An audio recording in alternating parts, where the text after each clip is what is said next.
and date saber-tooth pink feather? You wouldn't. How? My name is... What? My name is... My name is...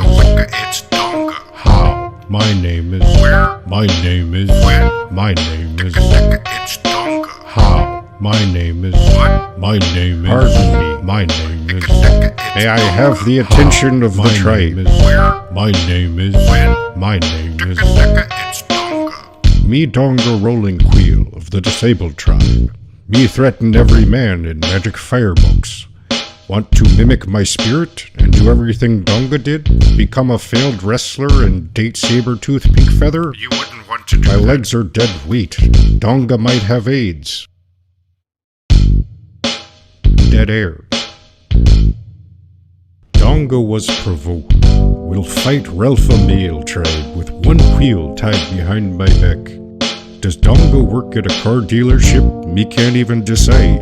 I drank a fifth of firewater. Could you give my chair a push?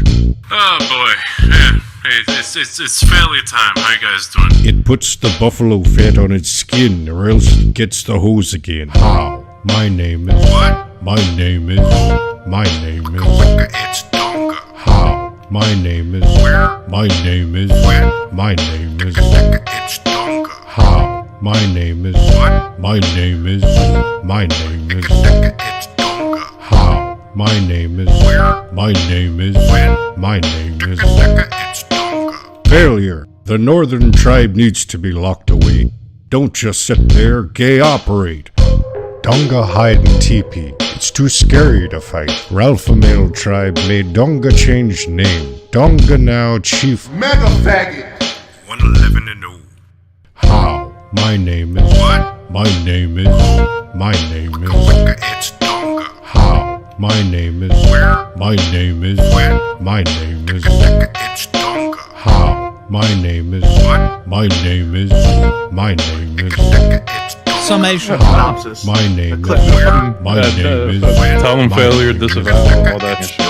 That's a very short synopsis. My name is... It doesn't change any fucking contracts unless you sign it under a different name. I refuse to believe My name is...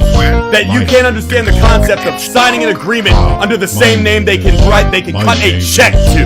That is retarded. Retarded. I have to believe you're fucking stupid to believe that. My name is... It's Donga.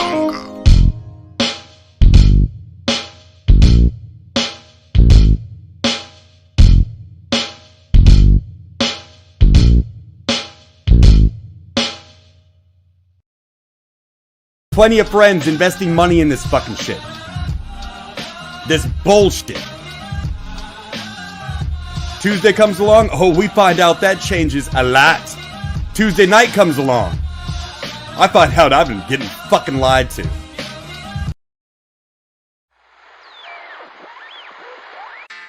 Warning! Today's broadcast calls for a side of fries.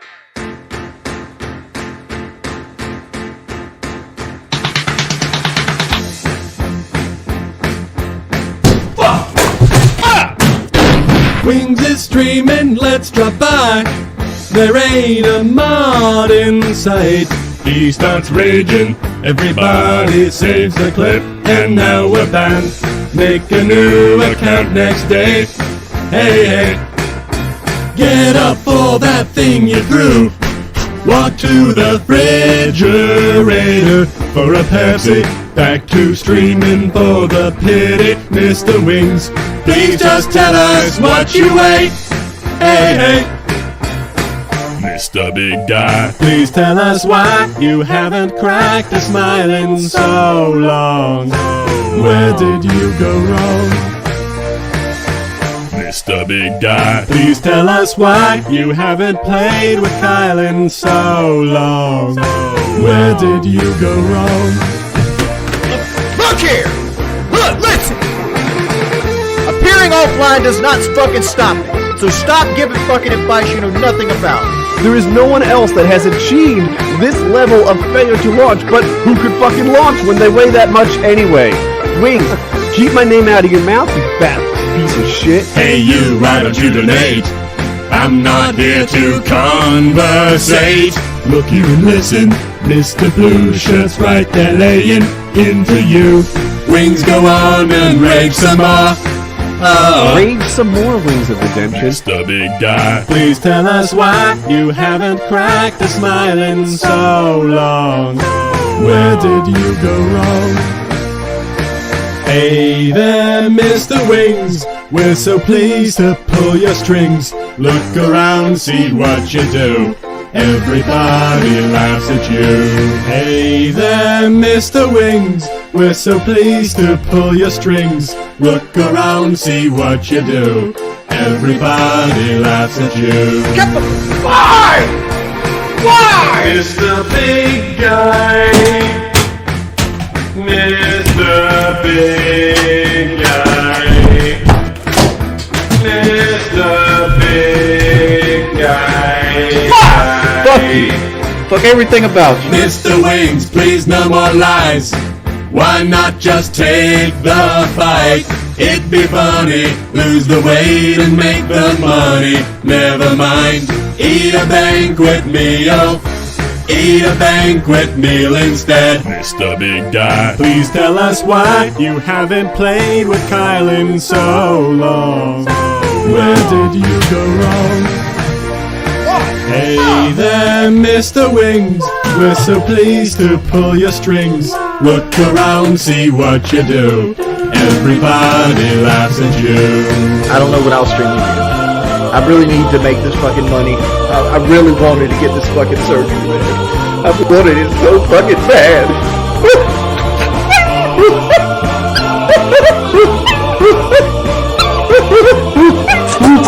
Why the fuck you doing that shit? Hey, whatever. I hope your family dies in automobile wreck. I'm done with this shit. I can't do it. I can't take this shit no more, man. That's so heavy. Yeah, it's really. No that's pun sad. intended. No. I really didn't mean that. Okay, so. Oh God! What?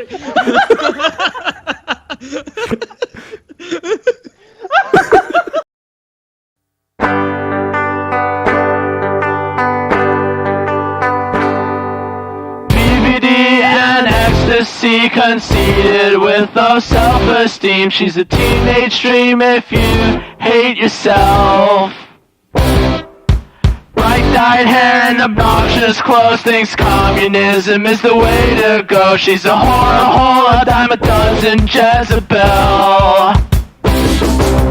Low-right mind and SSR eyes, 1,000-yard stare for all those guys that you fucked and sucked before you came along. Retarded views on politics, likes to listen to shitty music. She drinks and smokes and toasts out of a dirty bong. She saw Ramona Flowers and felt so empowered by a movie made in Hollywood. It's sad to think she's someone's daughter, like a lamb to the slaughter. But honestly, I'd still hit if I could.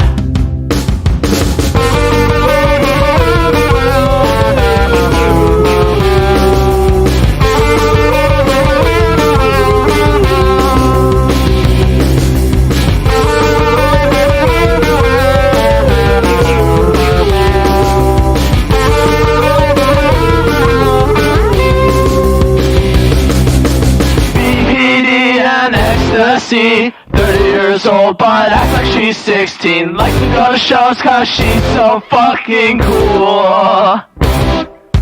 Bright-dyed hair but dead inside. Plan B lifetime supply. She's a whore, a hole, gave head since middle school. Only pedophiles in denial. If she's anything worthwhile, her fertile lifestyle drives you wild. She's an alcoholic loser bitch that likes to listen to shitty music. She drinks and smokes and cokes and chokes on dick. She saw Ramona Flowers and felt so empowered by a movie made in Hollywood. sad to think she's someone's daughter, like a lamb to the slaughter. But honestly, I'd still hit if I could. She saw Ramona Flowers and felt so empowered by a movie made in Hollywood. It's sad to think she's someone's daughter, like a lamb to the slaughter. But honestly, I'd still hit if I could. She saw Ramona Flowers and felt so empowered by a movie made in Pino Wood. It's sad to think she's someone's daughter, like a lamb to the slaughter. But honestly, I'd still hit if I could.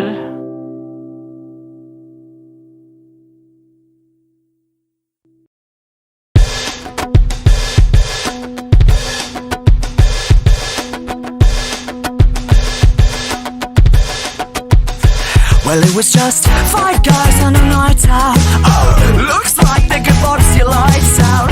Insatiable hunger, looking for the one they could take home right now. They're all getting salty. Wanna be something, but they're just not fast enough. Wanna be that Mac Daddy, but this Game of Thrones is just too tough. You can't be the king if you taste like shit. The other 4 guys don't mind a bit. Then these randy boat bandies are so demanding. Not that flat, but I'm still standing. Wendy's just another silly girl I knew, but those days are all long gone. If you were right the first time, then how could you be wrong? Oh, you're 23 years old now. Stick with what you know. Burger joint just down the road seems like the place to go. Oh, it's comfortable and inviting, and it won't tell you lies. Oh man, bacon cheeseburger with those AM good fries.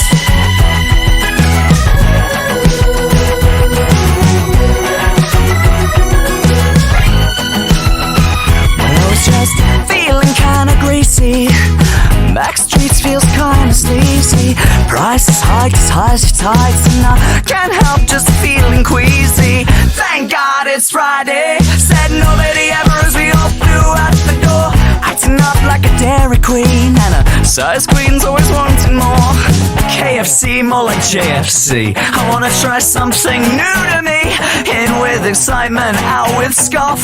This disappointment can fun right off. It might be fun, but I'll never shack. If I die before then of a heart attack. If there's never a first time, then how can I come back? Oh, you're 23 years old now. Stick with what you know. Burger joint just down the road seems like the place to go. Oh, it's comfortable and inviting, and it won't tell you lies. Oh man, bacon cheeseburger with those AM good fries.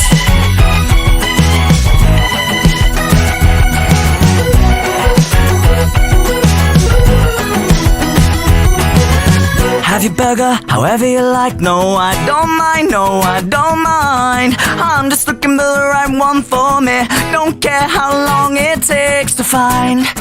However you like. No, I don't mind. No, I don't mind. I know she's the right one for me. Just to stress away from the daily grind. However you like. No, I don't mind. No, I don't mind. I'm just looking for the right one for me. Don't care how long it takes to find. However you like. No, I don't mind. No, I don't mind. I know she's the right one for me.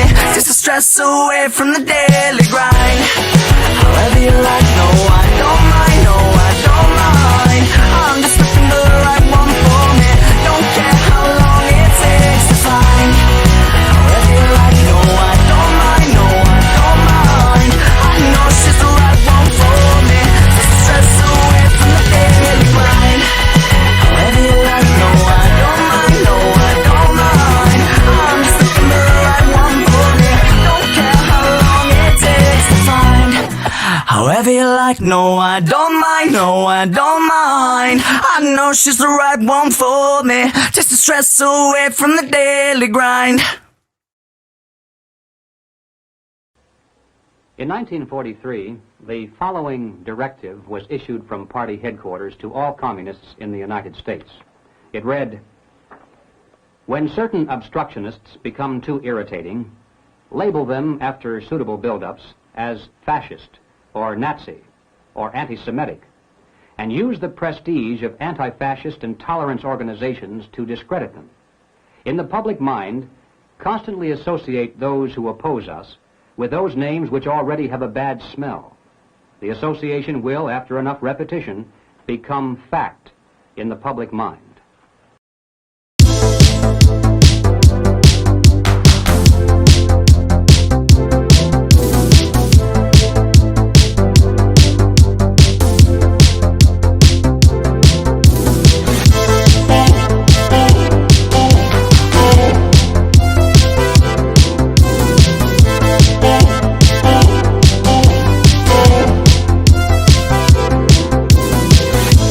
The moon and star come to me through fire and war. Oh, oh, come Nerevar, come and look upon my heart, look upon my heart. Oh, lay down your weapons, it is not too late for my mercy. Oh, oh, come and look upon my heart, look upon my heart. Oh, oh, oh, I'm a god, how can you kill a god? What a grand and intoxicating innocence. I'm a god. How can you kill a god? Shame on you, sweet Nerevar. I'm a god. I'm a god. I'm a god. God. I'm a god. I'm a god. I'm a god. Well, the moon and star come to me through fire and war. Oh, oh. Come Nerevar, come and look upon my heart, look upon my heart. Oh, lay down your weapons, it is not too late for my mercy. Oh, oh, come and look upon my heart, look upon my heart.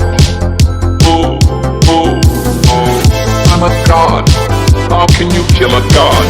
What a grand and intoxicating innocence. I'm a god. How can you kill a god? Shame on you, sweet Nerevar. I'm a god. I'm a god. I'm a god. God. I'm a god. I'm a god. I'm a god. No recall or intervention can work in this place. There is no escape. No recall or intervention can work in this place. There is no escape. No recall or intervention can work in this place. There is no escape. No recall or intervention can work in this place. There is no escape. Oh, I'm a god. How can you kill a god? What a grand and intoxicating innocence. I'm a god. How can you kill a god? Shame on you, sweet Nerevar. I'm a god. I'm a god. I'm a god. God. I'm a god.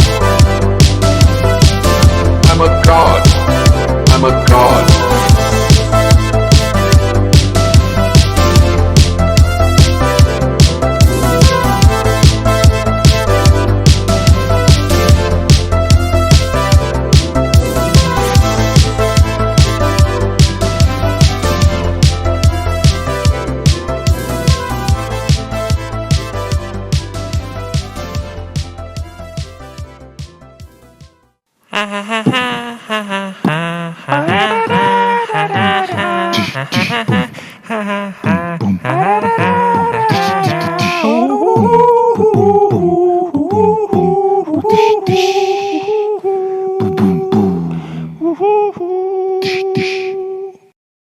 And after the ducks dropped and the cow cyclical thread on IBS, there was a guy spurging out saying, we tricked Kiwi Farms into helping us dox Jim, and it was a part of Kraut's master plan. And everybody was laughing at him.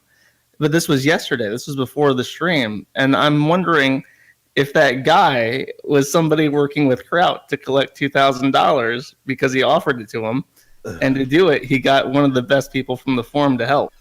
I may eventually lie to help. We're owed one gay op.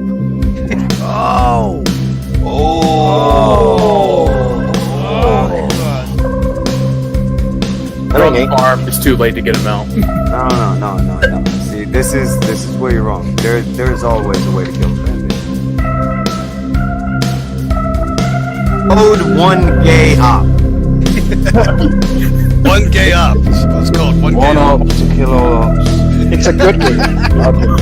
Mother of all ops. I don't know. I'm not involved in any op or anything like that. But all you have to do. You are now. You don't know that we're talking. Yeah. All the op is that me and Crowd are going to pretend we've never spoken. That is the op.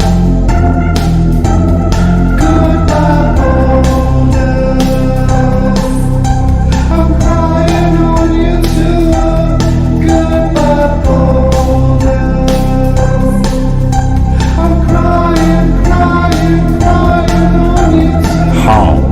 Meet Donga Rolling Wheel of the Disabled Tribe. Donga hunts Shiny Rock in Magic Firebox. Donga not do gay op. Donga lack comprehension skill to use Discord. Donga have internet show. Dead air.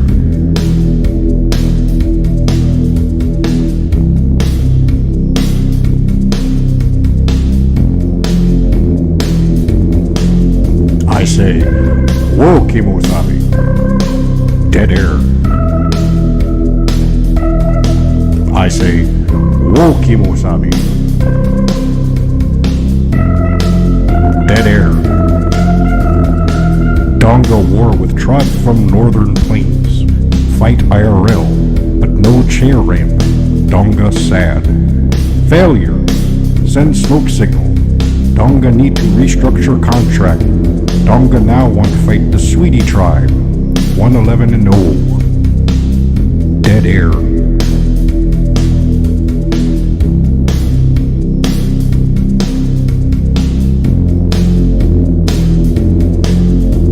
I say, whoa, Kimosabe. Dead air. I say, whoa, Kimosabe. Dead air.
So yeah, that's wait, it. No, That's, no, I, Dude, wait a minute, cut back, no! He fucking lied to us. He No, lied to us. dude, what?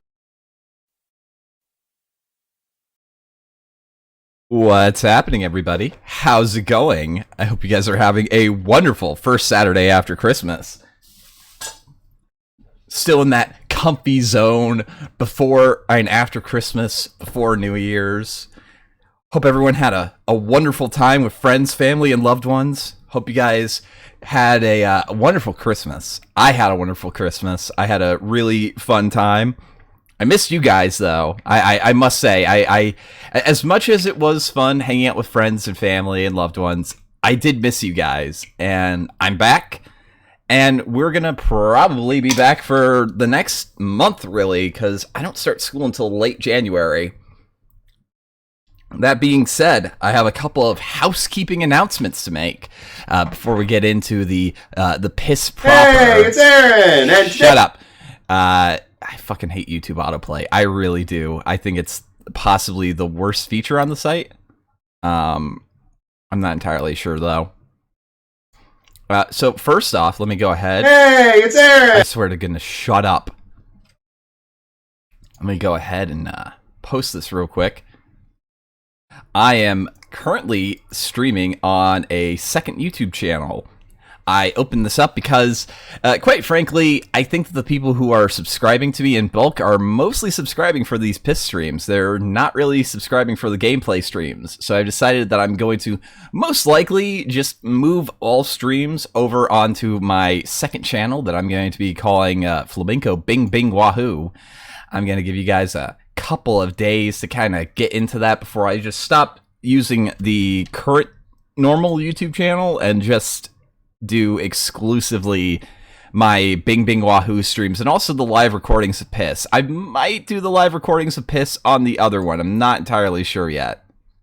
I haven't committed to anything, but that's what the plan is anyway. You can find the current YouTube channel right here. I'm gonna post it. Shit, but I'm not posting it on YouTube. Oh, we're not watching Ian today. We're not watching the horse fucker. We're watching a couple of other videos today that are also exceptional. I've got a couple of good ones. I've got a one that I've been looking forward to just a little bit because I don't know why somebody would remake a video that they aped off of somebody else. I don't understand why they would do that, but these people aren't really good at their creativity. I don't think so. So that is where you guys can find me if you want to find me on YouTube. The VODs of Piss streams, I think I'm going to start uploading them onto DLive because they do have a feature to do that. I might have to downgrade the recordings of everything, but we'll kind of figure it out as we go. I'm not entirely sure. But that's... Oh, excuse me. Oh, excuse me. That is the current plan. Again, this is the YouTube link that you guys can find me on. I will be moving all my game streams onto there. I'll probably let people know about that. Try to move it onto there because there are a couple of people who are on YouTube that I remember that are just diehard YouTube fans and want to watch on there. So that's where you guys can find me there. I also wanted to bring up something that was really funny. I don't know how many of you guys are actually on Kiwi Farms, but you might remember. Let me pull it up real quick. I guess we can get into the actual recording now of this. Let me go ahead and switch to the main screen. Oh God, I hope that doesn't have the things on it. Please don't. Okay, it just has blue. That's fine. That's fine. I'm okay with that. I'm okay with that. Just, oh boy. So, Gutian, or however the fuck you're supposed to say the name, I have no fucking clue. You might remember, let's see, where's their YouTube link? Gosh, they fucking tweet forever. Okay, here we go. You might remember that we did a little bit of a piss stream on their awful Kiwi Farms video. Hello, guys. This video, wasn't very well received. At least it was. Actually, I think it was well received by Kiwi Farms itself because it was a lot of fun to laugh at the video because it was really bad. But you might notice on the front page, Gutian, some fig who vlogs about communism, has made a video about Kiwi Farms. He also got doxxed. Lol. Yes, the individual who made the Kiwi Farms thread made videos about how, like, we need to remove Kiwi Farms, it shouldn't exist, or, you know, other just retarded shit like that. Got doxxed. That not only did they get doxxed, but their entire family got doxxed, including their kind of cute sisters, I'd say. Like, a little bit cute. I'm not entirely sure if I would call them, like, 10 out of 10s, but definitely would smash. They're pretty cute. So I don't know. This person seems like a rather loathsome individual who probably doesn't have super great ties to friends and family. But I'm gonna guess that now they kind of have a more antagonistic relationship with their family. I'm just gonna go out there and say it, that it's most likely now a much more antagonistic relationship thanks to making this video. Now they will say that Kiwi Farms doxed the wrong person. Let's find it right here. Where is it? Here we go. So Kiwi Farms asks the question, if we occasionally document bad people, doesn't that make up for all the people we hurt? And of course, gross, the 2 X's. Absolutely disgusting. But where is the one where they... Let's see, where the fuck is it? I think Kiwi Farms might have doxed the wrong person while trying to dox me. Rough. Immediately afterwards, why can't people just stick to shit-talking you and not go after your family online? Seems kind of cowardly. It really makes you think. Uh-oh, retard alert! Retard alert, class! I gotta resize those too. That's not the right size on that, but it's pretty clear that this person got doxed and they're not very happy about it. I also wanted to thank them because the thread that chronicles their little clique is now gaining massive site-wide attention. I think the thread jumped like 35, 40 pages within a couple of days. So a lot of people are laughing at the exceptional people in this community. So I wanted to thank Gutian or Gushin or whatever the fuck you're supposed to say. Thank you for being so exceptional that you got your entire family shotgun blasted doxed on Kiwi Farms and brought just a wonderful attention to our little thread. I wanted to thank you for that. That was funny though. That was really funny. I think it was funny anyway. I'm a little bit of a cunt though, so I don't know. What do you guys think? Do you think it was funny? Let's see what chat's saying. Press 1 in chat if you think it's funny. Press 2 in chat if you think it's kind of exceptional that I'm spending this much time on it. Uh-oh, what's this? What's the straw poll that Alphyrus Omegon's posting?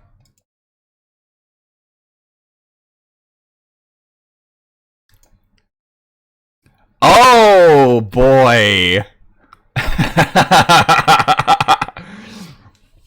I'm guessing that EFAP is going through these people's first reactions to Star Wars. I'm gonna say Alphyrus is saying Quentin, but I'm gonna have to go with he's saying Mundane Matt, but I'm gonna have to go with Quentin because Quentin's a lot more exceptional, I think, than Mundane Matt, and he hasn't had the fall from grace yet that he kind of deserves. So, sorry, Alphyrus, I have to vote for that. Don't worry, the EFAP crew will shit on Mundane Matt eventually, as everyone does, because it's just too easy. In order to determine the funny level, you will need to post photos of the QT sister. Yeah, I can do that. Let me go ahead and look it up on Kiwi Farms. I have to screen this a little bit because it is a little bit. You never know what might be on there. I think Ian's dick pics are on there. So this is Gushian's sister, but he has 2 sisters actually. So this is the first sister. I guess out of 10, if you guys want to rate, I'm not entirely sure. I think that's pretty cute, but I could be wrong.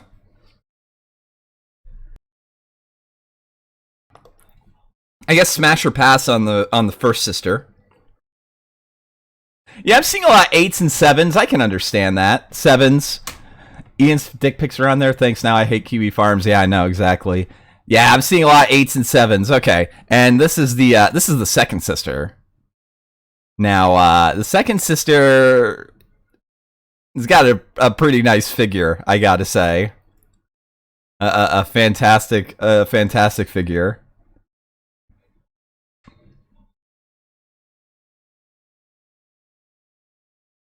I'm seeing 6 on the second sister. What?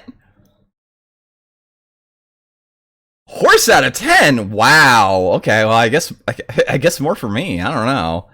I think she's pretty cute, but that's just me. Oh God, it shouldn't be doing that. Why is it doing that? Move over here. There we go. Move it over there.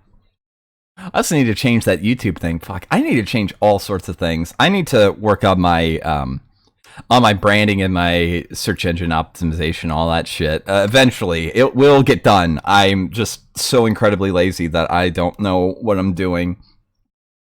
And I'm glad that you guys are here to watch me be bad at this. All right.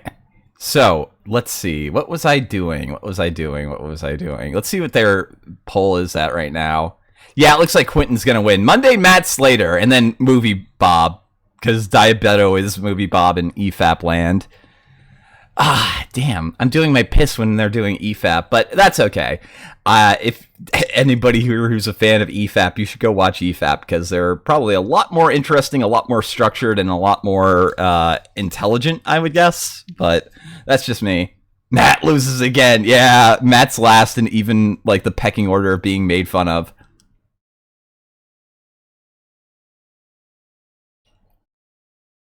Weebwaker has more Twitter followers than me? Really? Huh. Let me see.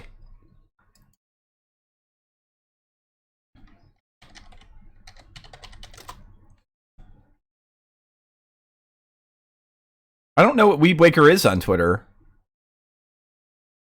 Piss is better than EFAP? No, it isn't. It will only be better if we manage to get ER on one day, which... we want to work on that. I want to see if I can get ER on the kill stream once, but that's my thing. You know what I mean? But before you go watch EFAP, you should stick around for the box. Yeah.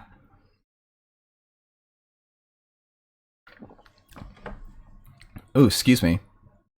Oh, is ER on EFAP? Really? Let me see. Let me see. Is he actually on EFAP right now?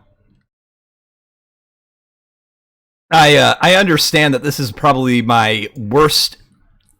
Oh, excuse me.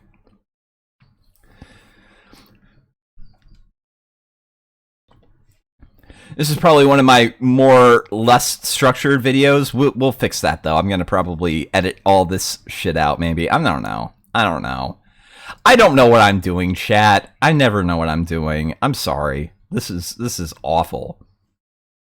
But anyway, let's see. Oh yeah, ER is on. Shit. Now I really want to. No, I can't. I will watch the VOD. It'll be there in the afternoon. I will enjoy the ER stream. Hopefully Rags isn't constantly talking over ER, because that was a problem last time. Flamenco, go on EFAP, will follow you. I have to create content. I have to create decent content for me to be on EFAP. I don't think I'm gonna ever go on to EFAP. Fuck editing, Flam. DSP doesn't edit. He makes lots of monies. Yeah, he does. He makes a lot of the monies. Okay. All right. Enough talking about...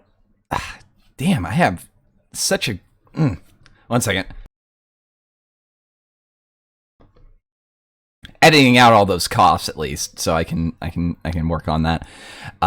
So, what was I doing? So, speaking of EFAP, I came across a content creator called, let's see, I think it's Sheep in the Box.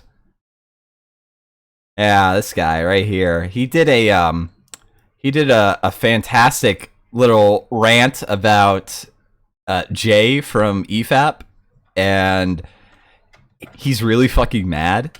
Like, he's really upsetty spaghetti. I might watch this. I'm not entirely sure, because it's 40 minutes long, and we have a 50-minute video to get through at some point. I should really schedule these a lot better, but I think that there was something that interests me. I can't remember. He does a lot of really bad Star Wars videos too. Let's see. he's got a 22-minute Star Wars video and a 21-minute Star Wars video. I kind of would rather do the Star Wars video and maybe do the J video later, but I'm not entirely sure. We could also watch this Toxic Masculinity, the Myth of Female Privilege. That sounds like it's exceptional. I don't know. What do you guys think? I'm not entirely sure. Well, at least he's smart enough to understand that Clone Wars is better than Rebels. I will say that. Imagine thinking Last Jedi is better than the Holiday Special. Exactly. All right, I'm gonna watch his shortest Star Wars video. We'll get through that, and then we'll go at 1.5 speed. I will watch this one on stream eventually because it's very exceptional. It is fantastically exceptional. Oh, and we could also watch him bitching about the EU, the vote. So, God, he did a 54-minute video bitching about ContraPoints. Imagine that. Ugh. All right, so we're gonna watch this. We're gonna get through this, and then we're gonna get to the main event. So his video series is called "Getting Mad About Star Wars on the Internet to Own the Libs." It really rolls off the tongue. It really does. It's GMASWOTITOTL. Okay, so this is a good one because he bitches about Rey being a Mary Sue. Okay, so we can watch this one.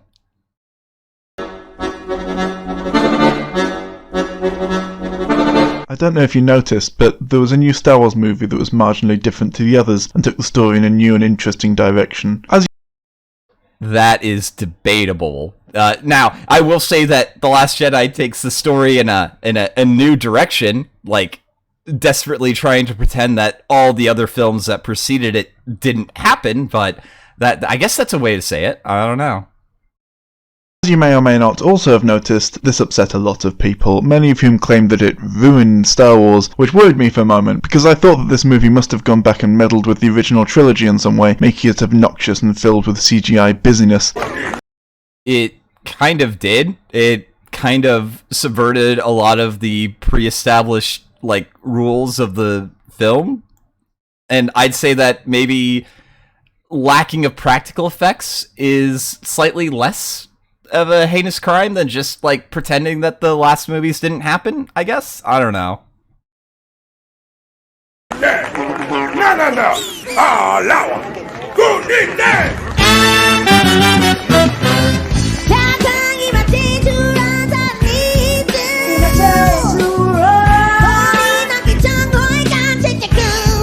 Or maybe retroactively ruined the originals by taking away any mysticism the Force originally had by reducing it to, it's actually just these microscopic beings that live on you.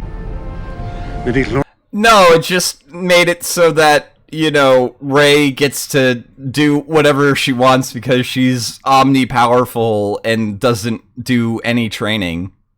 She scares the shit out of Luke at her first demonstration of Force powers. She's that amazing. Saurians are a microscopic life form that resides within all living cells. They live inside me. Inside your cells, yes. And we are symbionts with them. Symbionts? Life forms living together for mutual advantage. Without the midichlorians, life could not exist, and we would have no knowledge of the Force. They continually speak to us, telling us the will of the Force. When you learn to quiet your mind, you'll hear them speaking to you. But then I remembered that George Lucas had already done that, so The Last Jedi couldn't have ruined any previous movies any more than he already did. Turns out The Last Jedi was just a controversial movie, and some people on the internet were getting upset over it for basically no reason. A particular focus for the hatred directed towards the new trilogy so far is the characters, and how comparatively inferior they apparently are, despite the fact that this is both untrue and also criticism that can be much more accurately directed towards the prequels. But there was no real benefit to be gained from doing that, especially... I'm kind of... There would be actually benefit, because I would love to understand what he views as superior characterization for the main cast, namely, you know, Rey, Finn, Poe, and maybe Poe. Poe's weird because Poe like was supposed to die in the first movie. I don't know.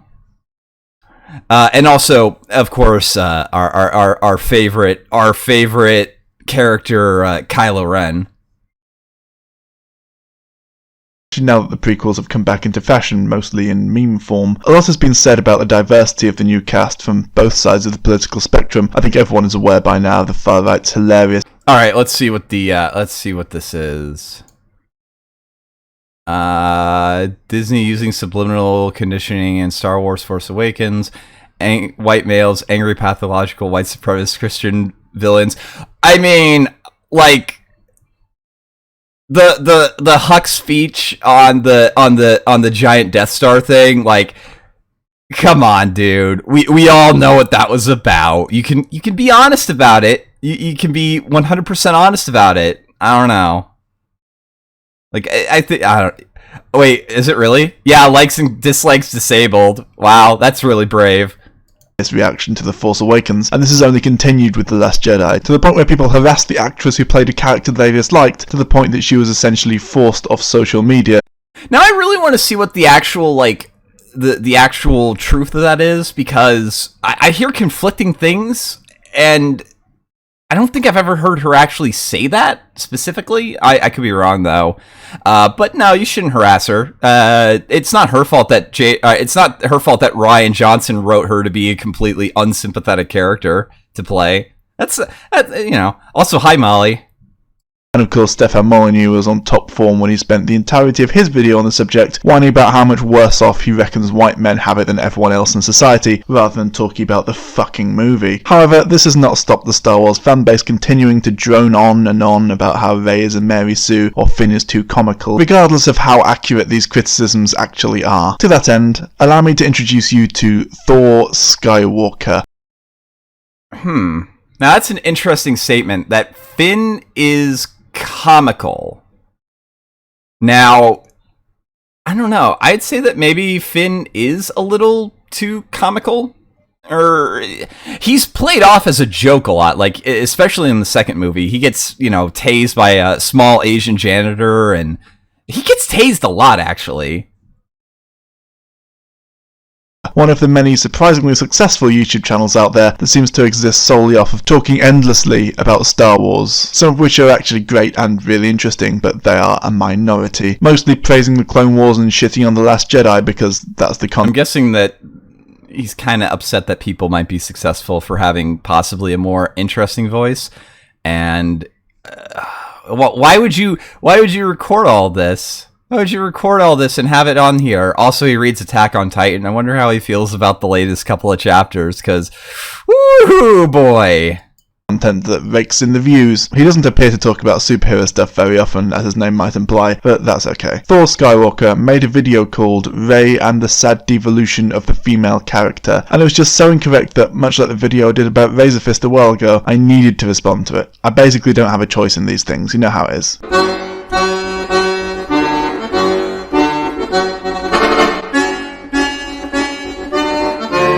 I guess this is a response to somebody. So the first several minutes of the video. It's a commentary on a commentary. Kill me now, please. Thor, or Mr. Skywalker, one of the two, talking about how much he loved Aliens and how tense the final sequence is and how great of a character Ripley is, on which we agree.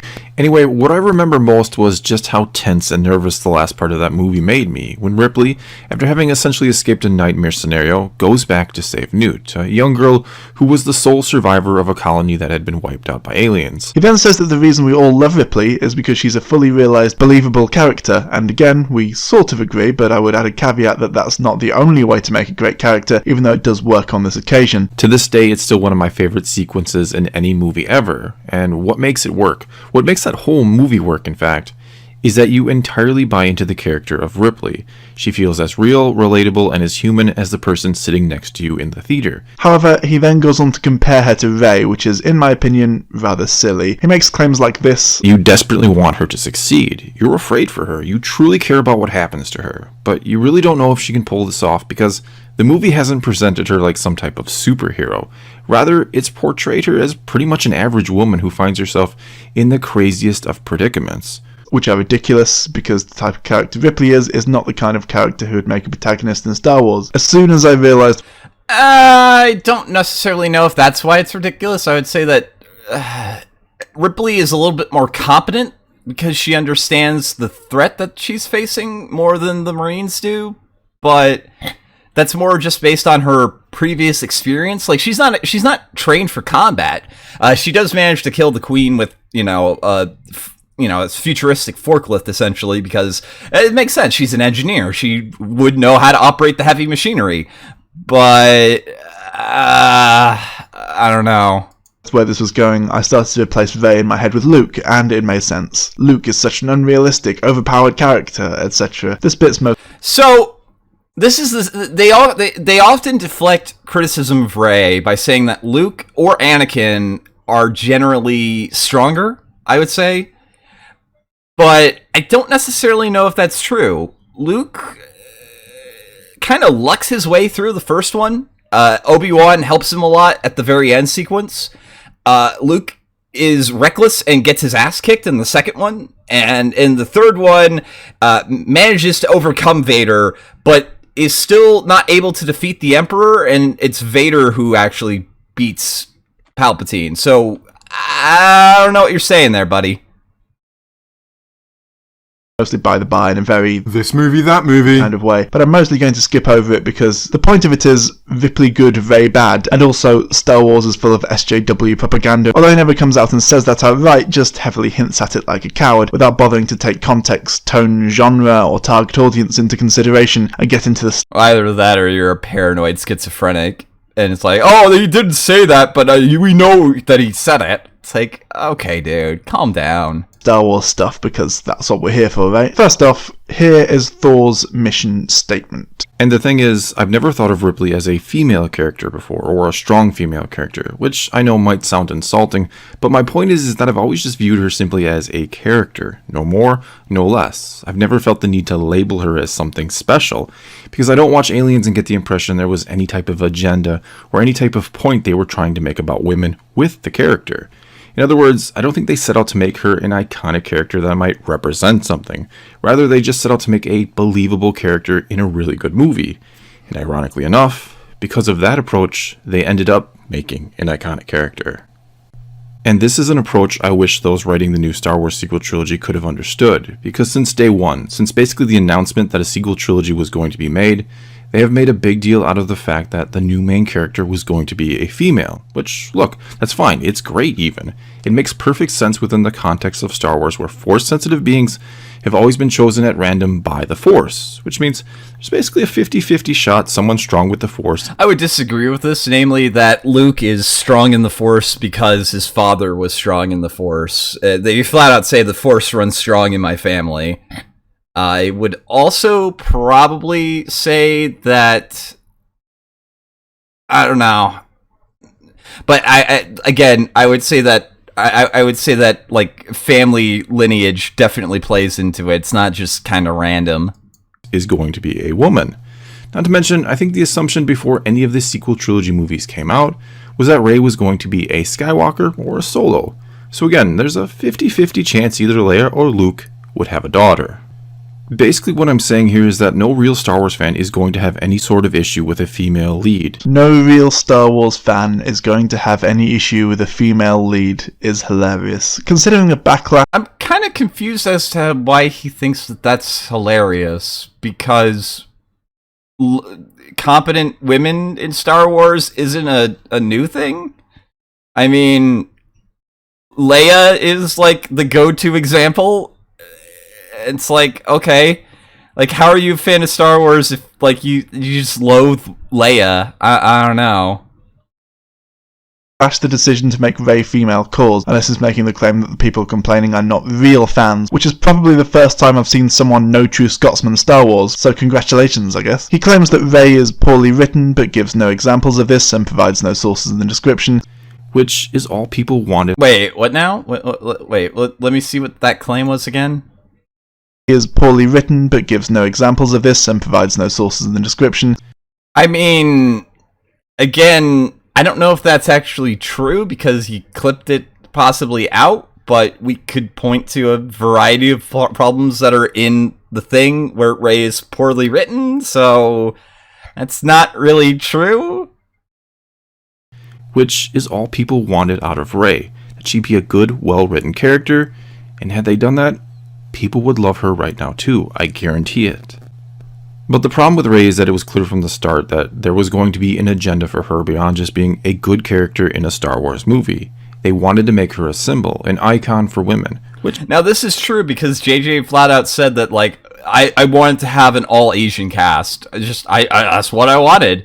That was one of the primary things. It's like, and you kind of think if you expend that much effort on it, then maybe you could have spent time writing a better story. But that's a little bit too much of an ask, I guess. I don't know.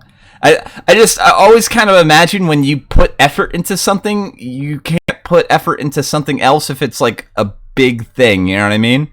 Like, because I don't think that they put in a lot of effort to writing a good story.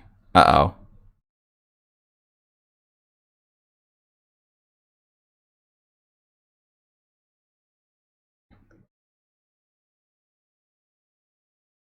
My internet's also acting up, so you might need to refresh every once in a while.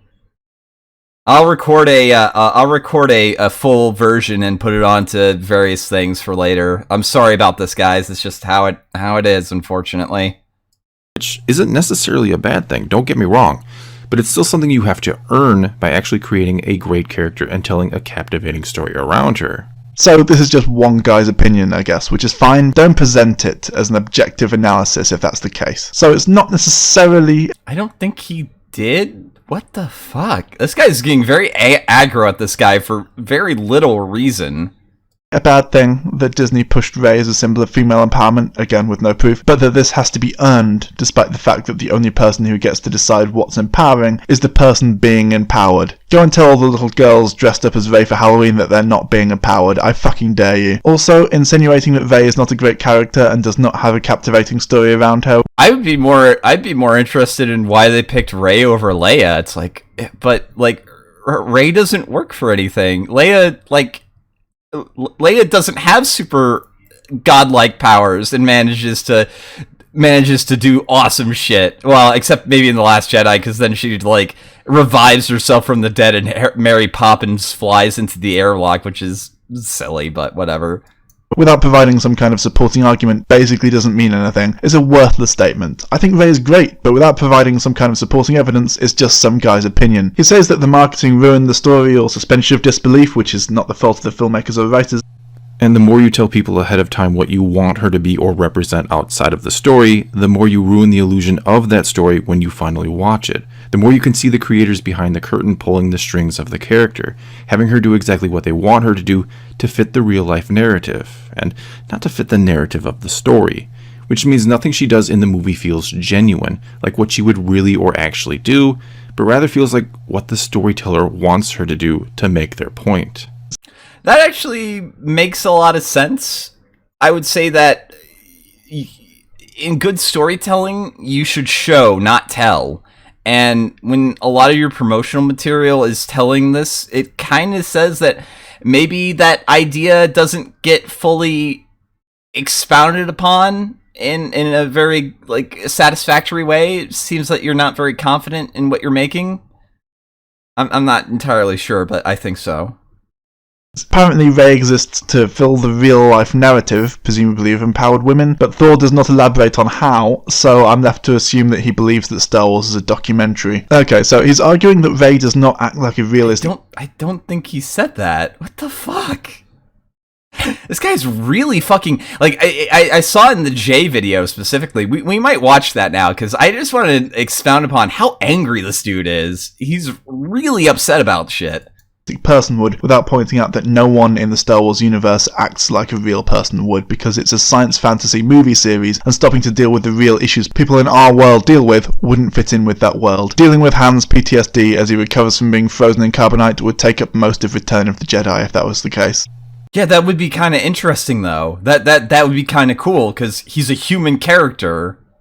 But we can't have human characteristics in our human characters in a fantasy / sci-fi setting. Like, one could argue that fucking Frodo is dealing with like an addiction or something when he's dealing with like the ring. So, and he's not even human.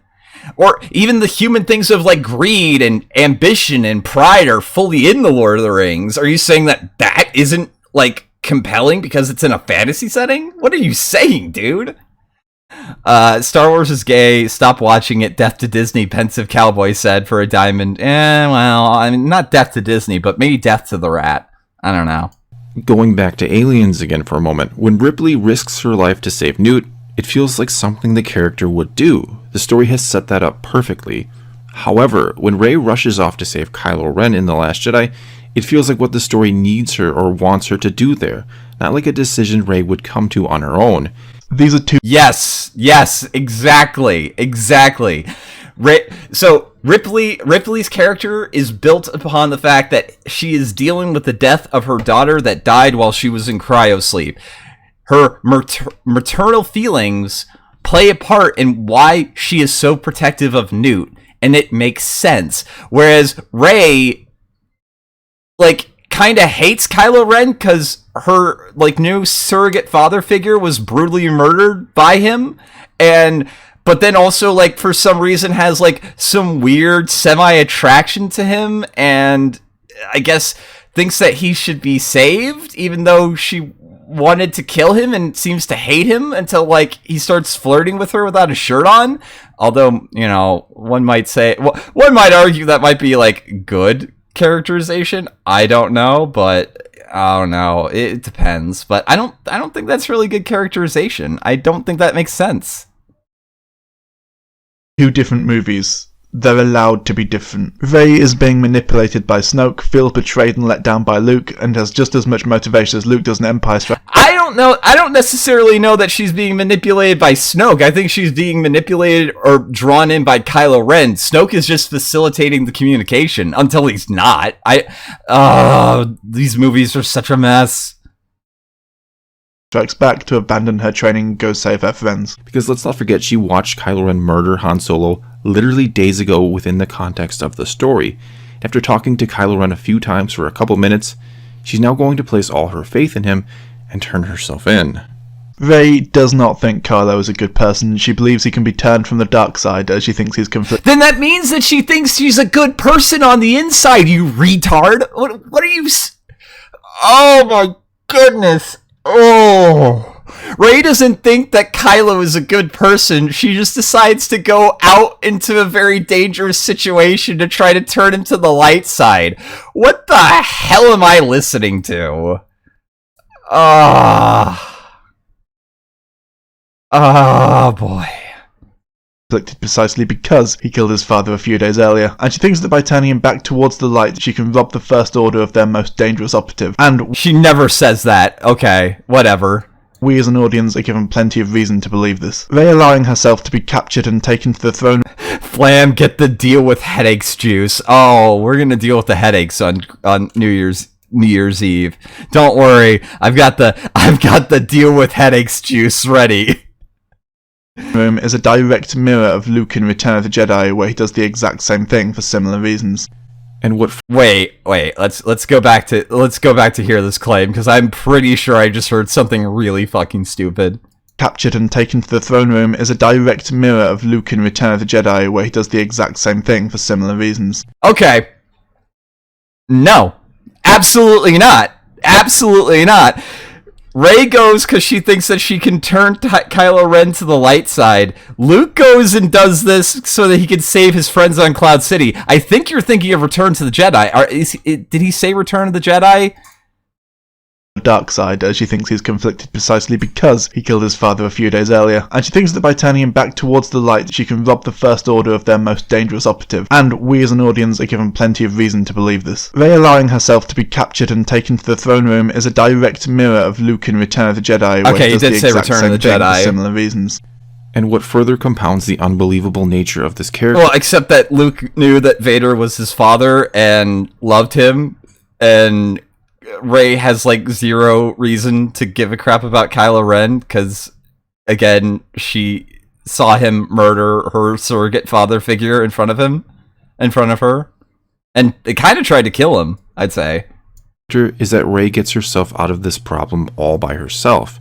She manages to best Snoke's guards that are no doubt some of the best, most elite warriors in the galaxy, clearly trained to fight Force-sensitive beings, since they have weapons designed to work against lightsabers.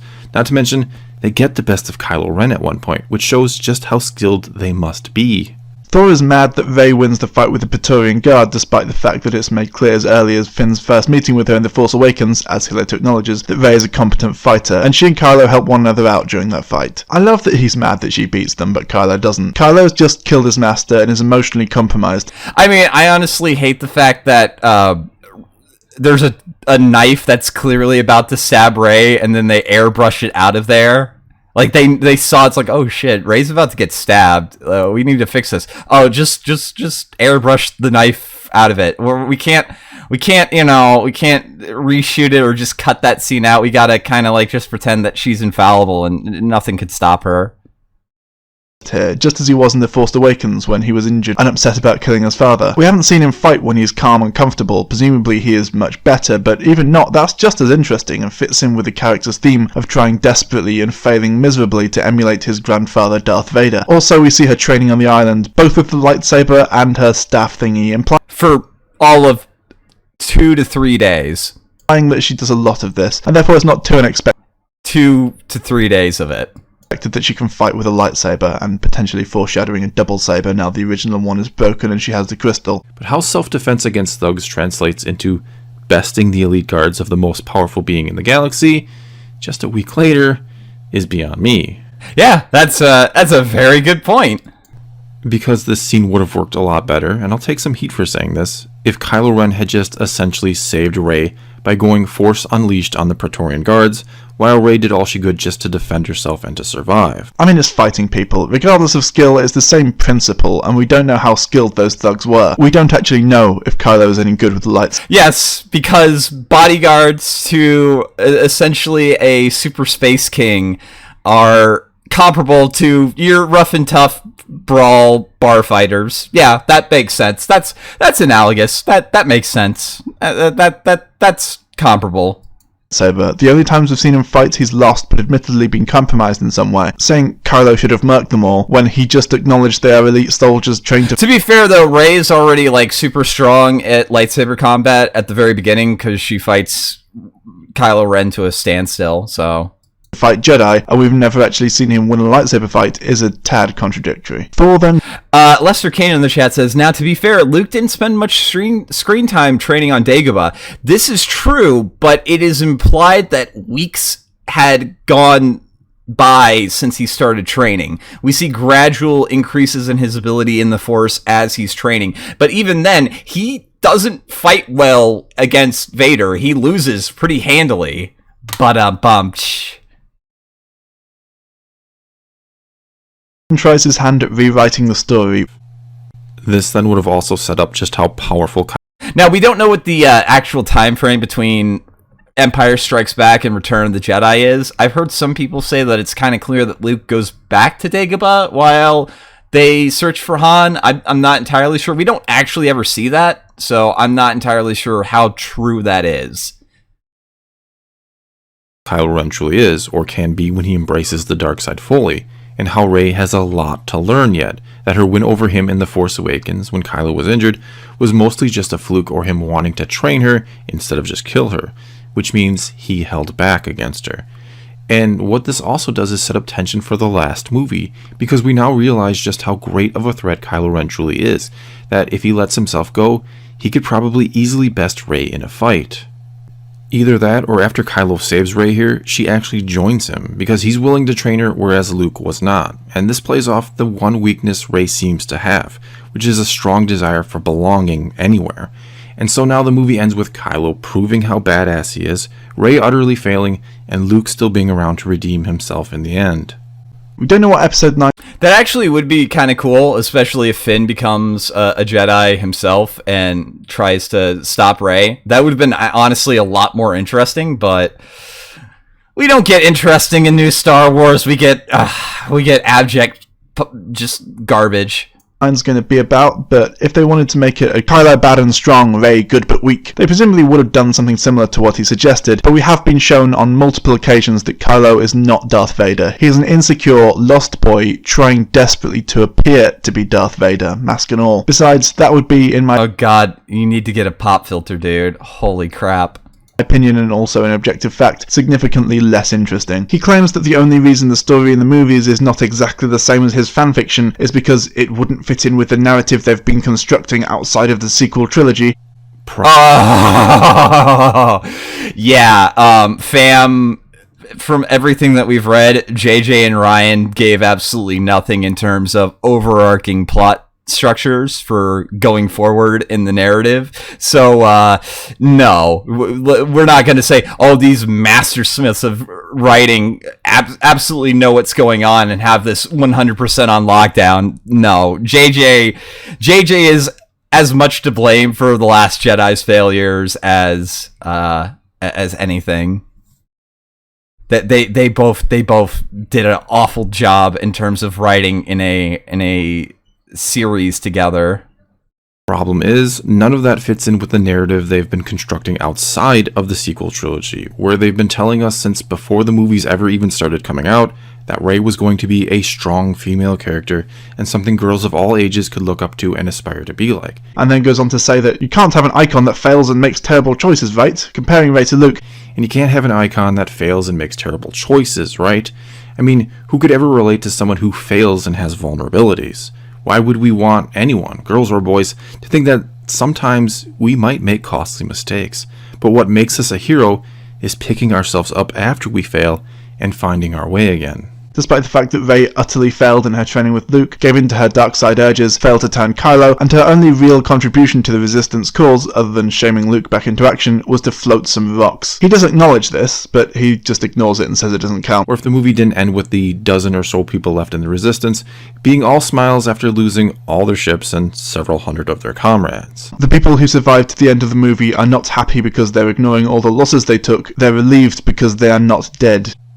However, what is truly ironic about the character of Rey is that though her creators wanted her to be some type of iconic symbol of strength to women, this guy, like, Ho's mad. I'm just gonna say it. This guy seems very mad, very unhappy. I wish I could give him a hug because it sounds like he really needs one. Women, she has instead resurrected a label that, quite honestly, I had never heard of in all my years of reading and watching movies. And let me tell you, I have read a lot of books and seen a lot of movies in my life, and never had I heard the term Mary Sue until after The Force Awakens. And though a debate can be had about whether or not she fits the original criteria for what a Mary Sue is, the thing is, thanks to Rey, the term has basically been redefined to mean a female character that's inserted into a story that is perfect for the sake of being perfect. I'm gonna say not so much because you can have male Mary Sues, but you know, and insinuate Rey definitely is the poster child for Mary Sues in the 21st century, I would say. Stating that all women can and should be strong, which is absurd because everyone, men and women alike, have strengths and weaknesses, and it's not perfect characters that always win that we relate to and learn from. It's imperfect ones that manage to overcome after they failed. Rey is only a Mary Sue in so much as Luke was, but he doesn't get called one for some reason. Also, Mary Sue is not a term that really ever went away. Again, I don't see how that really works. Although, I guess the only thing that I would say that maybe Luke could be considered a Mary Sue is that we don't really get to see a lot of his interactions outside of Han and Leia, Chewbacca, C-3PO, and R2-D2, along with Obi-Wan and Vader. And I guess Lando. I guess, although, like, Jabba doesn't instantly like him, although Jabba's considered evil, so I don't know. We don't see a lot of... Well, no, I guess his aunt and uncle are considered, like, instantly bad because they disagree with his opinions, so... Yeah, I don't know. Again, overpowered is not the only trait of a Mary Sue. You also have to have the interpersonal relationships, or, like, lack of them, that are just replaced with... like abject worship of the character as like a deity. I don't know. Also, how on earth can you not have heard of a Mary Sue before? He says she does not fit within the definition of a... That's true. Yoda definitely did criticize Luke. That is true. Mary Sue, and then claims that the term has been redefined specifically to describe characters like Rey. That's not how words work. And Wait, of course, let's go back here. He says she does not fit within the definition of a Mary Sue, and then claims that... Well, he doesn't know if she fits in within the original definition of Mary Sue, which I would guess the Star Trek fanfiction, but I'd say that she does. I would say 100% she does. Fox Mulder is a Mary Sue. Skinner constantly disagrees with Mulder. Also, Scully disagrees with Mulder, and they're not considered bad for doing so. The term has been redefined specifically to describe characters like Rey. That's not how words work.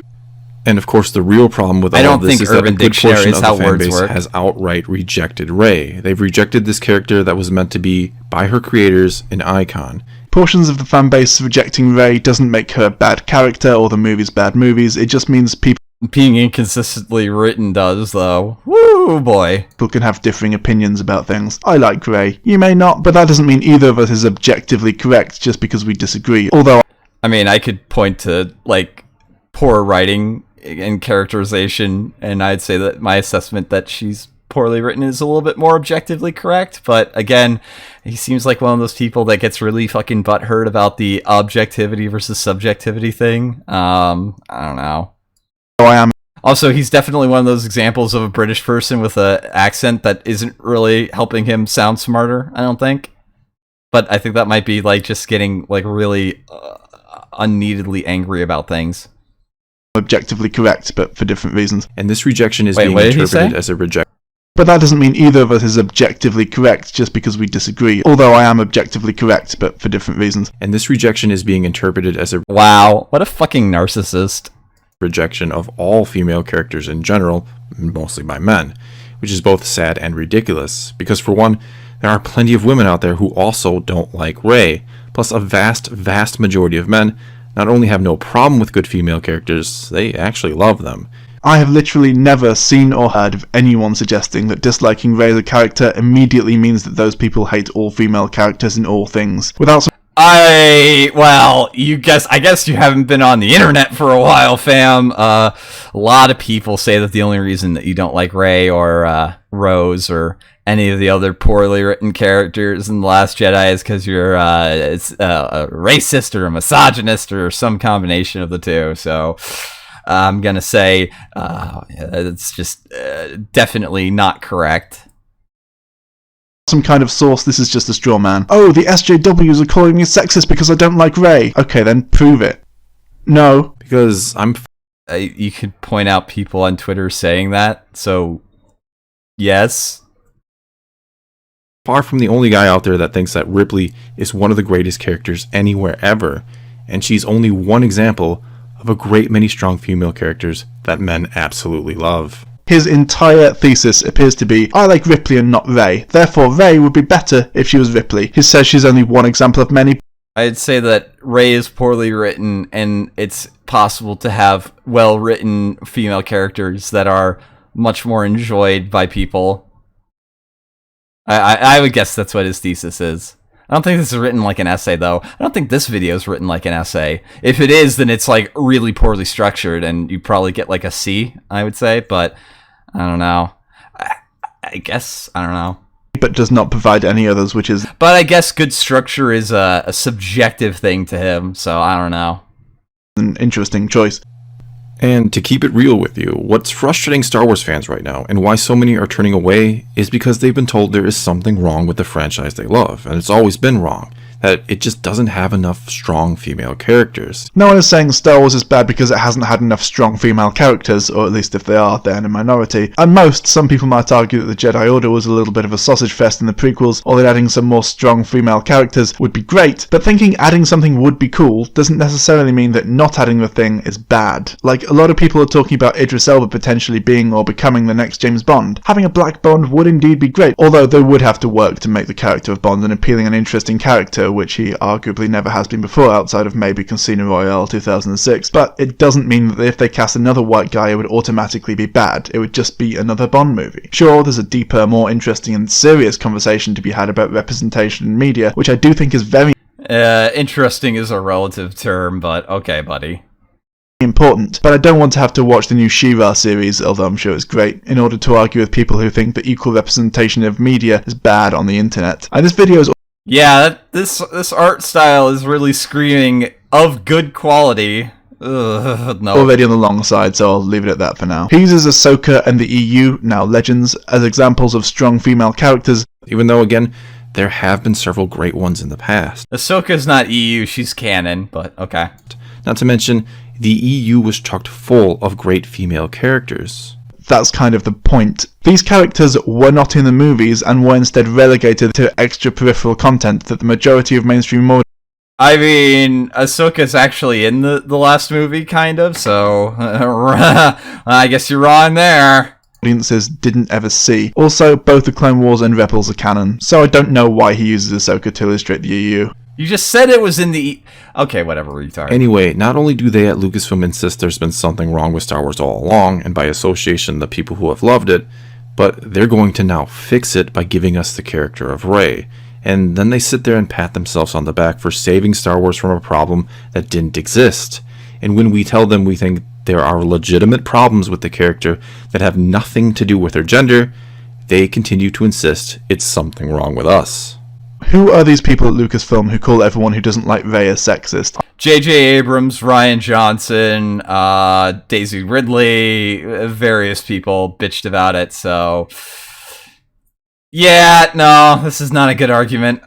I would like a source for that one, and Mr. Skywalker does not provide one. And what this is all done... I mean, I could probably pull up Rian Johnson / J.J. Abrams tweets accusing fanbase of being that, so, I mean, alright. Is cause a ripple effect, where now some tend to question the purpose of other female characters in upcoming movies. A prime example of this is Captain Marvel, set to come out next March, because there are already some preparing to boycott this movie because they think it'll be the start of an SJW movement within the Marvel Cinematic Universe. Oh my god, is that a real thing? People are gonna... That was such a fake laugh. Holy shit. Also, I'm curious what you mean by this Fed Glow. The Wheel of Time takes are going to allow me to overclock my phone posting. What do you mean by that? Oh, right, because the Wheel of Time TV show is coming. Oh boy, I might have to do streams with Gator on that because we're both really big Wheel of Time nerds. So we might have to break down what we think about Wheel of Time Amazon show. Going to boycott Captain Marvel because of the SJWs, apparently. Okay then. I mean, yeah, sure, it was obviously the SJWs, not the success of Wonder Woman and the huge pressure from audiences that caused Marvel to have their first female-led superhero movie. Oh yeah, that's another point. There have so far been 20 MCU movies, and we're only now getting a female-led one, literally 10 years after the first one was released, and this is apparently evidence of an SJW takeover. I'm kind of wondering how much the average consumer actually cares, and how much of it's, like, small minority of very loud individuals. I don't think he likes being categorized as being the minority, but I kind of think he is. I don't know. Of Hollywood, a 1 in 20 ratio of male to female led superhero movies is evidence of the feminist agenda, clearly. I'm not saying they're right, and I'm not saying they're wrong. Just that this is a belief held by some, thanks in large part to a trend that maybe wasn't started by The Force Awakens, but was certainly brought to the fore. Yeah, Pensive Cowboy in the Lino chat says, ready to go rope mode every time I see a Wheel of Time casting. Yeah, it's not very good. It's not very good. And honestly, like, The thing is, it makes no sense. It would make more sense if, like, they casted Matt, Perrin, Egwene, and Nynaeve as being, like, maybe a darker complexion than Rand, because Rand is supposed to look different. He's supposed to look like an Aiel person, because he is. Rand's not even the tallest person in the cast. It's like, oh, come on, dude. You couldn't even get this right? What the hell? Forefront by it. I'm not passing judgment. I mean, I've spent this entire video pushing a narrative that would naturally imply a position, but I'm totally objective here, honest. Hey audience, let me load some questions for you to close out the video. Well, that's all I've got for you this time. Now it's your turn to tell me what you think. Has Hollywood done more harm than good as of late? Have they created problems where none existed before? Let me know what you think in the comments below, and let's talk some Star Wars. And until next time... I don't think that's necessarily a loaded question. I think that's just like, hey, comments help the channel, so why don't you guys talk about it in the comments so that it helps the channel? And here's some topics that might be conversation starters. Thanks for watching. Sub-Zero takes will reverse global warming. Yeah. Substandard takes. Ugh. That was a lot of thoughts for a 12-minute video about Star Wars, but hey, what can I say? I had a lot to contribute. I think this guy has an interesting perspective. I don't think he had a lot to contribute. I think he had a lot to, like, make up. But he really needs to stop framing his personal opinions as objective facts, especially if he's not going to provide any sources. Additionally, if you're going to... You expounded your personal opinions as objective facts, asshole. Okay. Imply a political position or motive, have the courage to come out and say it outright. Stop hiding behind a wafer-thin patina of objectivity and just put out a Stefan Molyneux style The Truth About video. You can call it SJW's Ruined Star Wars and you will get 1 million views, I promise you. In fact, Thor, if you just rename your video to SJW's Ruined Star Wars, I guarantee that you will hit 1 million views before you can say virtue signaling pasta shapes. He's very angry. This guy is very angry about the videos that he makes.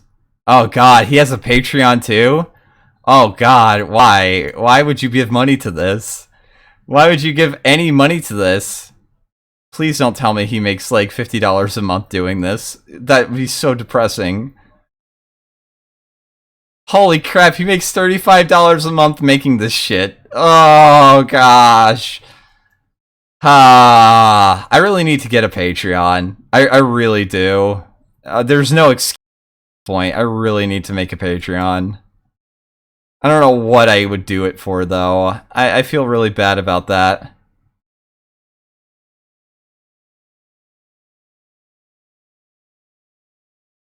$35 a month doing this. $2,000 a month. Imagine thinking that you would get that. Oh boy. So, I got attention to this channel because he did a video on, again, EFAP manager. But this is basically... Yeah, this is also kind of funny because he does a, oh boy. I mean, I can actually understand now, like, why somebody would be so bitter with everybody and everything if I looked like this, but that's when I do it. Cooper says, I told you, have an editor and split it. I will. I might talk to Gorgoth. He does editing, and I might like actually consider doing that and just doing a joint venture. I have to come up with like ideas of what I want to do though, and I don't know how much work it's going to actually be, and I don't want to like take advantage of somebody and upload a once a week highlight. Yeah, that might be something. Yeah, but that's this is, yeah, I might take a look at that, Cooper. I promise I will do things much more professionally in 2020. I promise. No more amateur hour shit. Even though this is like prime amateur hour shit. But yeah, he does a 40-minute video bitching about JXE is the a constant contributor to EFAP. I like Jay. Jay seems pretty cool. I don't necessarily agree with everything on Jay in terms of political things, but Jay seems to be like a not like massive cunt about things. So, I mean, I don't know. All right, we're going to go through this, and we're going to get to the main event afterwards because I've got a treat for you guys. And we're going to probably do the rest of these at 1.5 speed because fuck going through it and like the regular. Let me go ahead and show you guys what I'm talking about. So my favorite e-beggar, my favorite e-beggar pig puncher redid his how I almost was alt-right video, and also I want to draw attention to how fucking awful this thumbnail is. This is a terrible thumbnail. This is awful, and we're gonna laugh at it. So this is what's coming up, and we're gonna get through we're gonna get through Sheepfucker bitching about Jay, who's like the least offensive EFAP guest probably besides Mahler. Or like Mahler's not really a guest, he's a host. But we're gonna have him bitch about like various people and shit. I want to highlight how angry he gets because it's really funny. Okay, fine, maybe, but I'm not going to unprivate it. I'm still not happy with it. I'll remake it if I have to, but I need to add a lot of context. And last time I did that, people lost their shit, and that was only 13 minutes. I don't know, maybe I'll just make... Now, it's very important to understand, this is not actually him painting sheep. This is just like stock footage that he did, because we'll see the person actually doing the drawing, and we'll get that later. Make a context video. Before we get into the meat of this video, I should probably reiterate that I don't hate JXE or anything. He's just one guy making videos about popular movies on the internet, and he's not exactly Stefan Molyneux or anything politically. I mostly just wanted to use this video, and Jay as an example, as a way of making a larger point about the... He's also really obsessed with Molly. He, like, really is obsessed with Molyneux. Responsibility of content creators, or anyone with a massive platform really, to wield the power they hold and the audience they have cultivated carefully and responsibly, and also to make an additional point that as you become more and more significant and a more and more popular figure, it starts to matter less and less what your personal politics are, and more what you portray through your content. So I'm going to say this right now, in terms of responsibility that people have in terms of like content creation and shit, like whatever gay shit people go on about, I think that you really only have one responsibility, and that's to not use the position of trust that you have with your audience to deceive them. That is why I am always 100% upfront with whenever I have sponsored content, because I want people to understand it's like, by the way, I am being paid to play this game. I am being paid to show you guys this game on stream. I'm going to try to give my real opinions on this, but just know I am getting paid money to play this.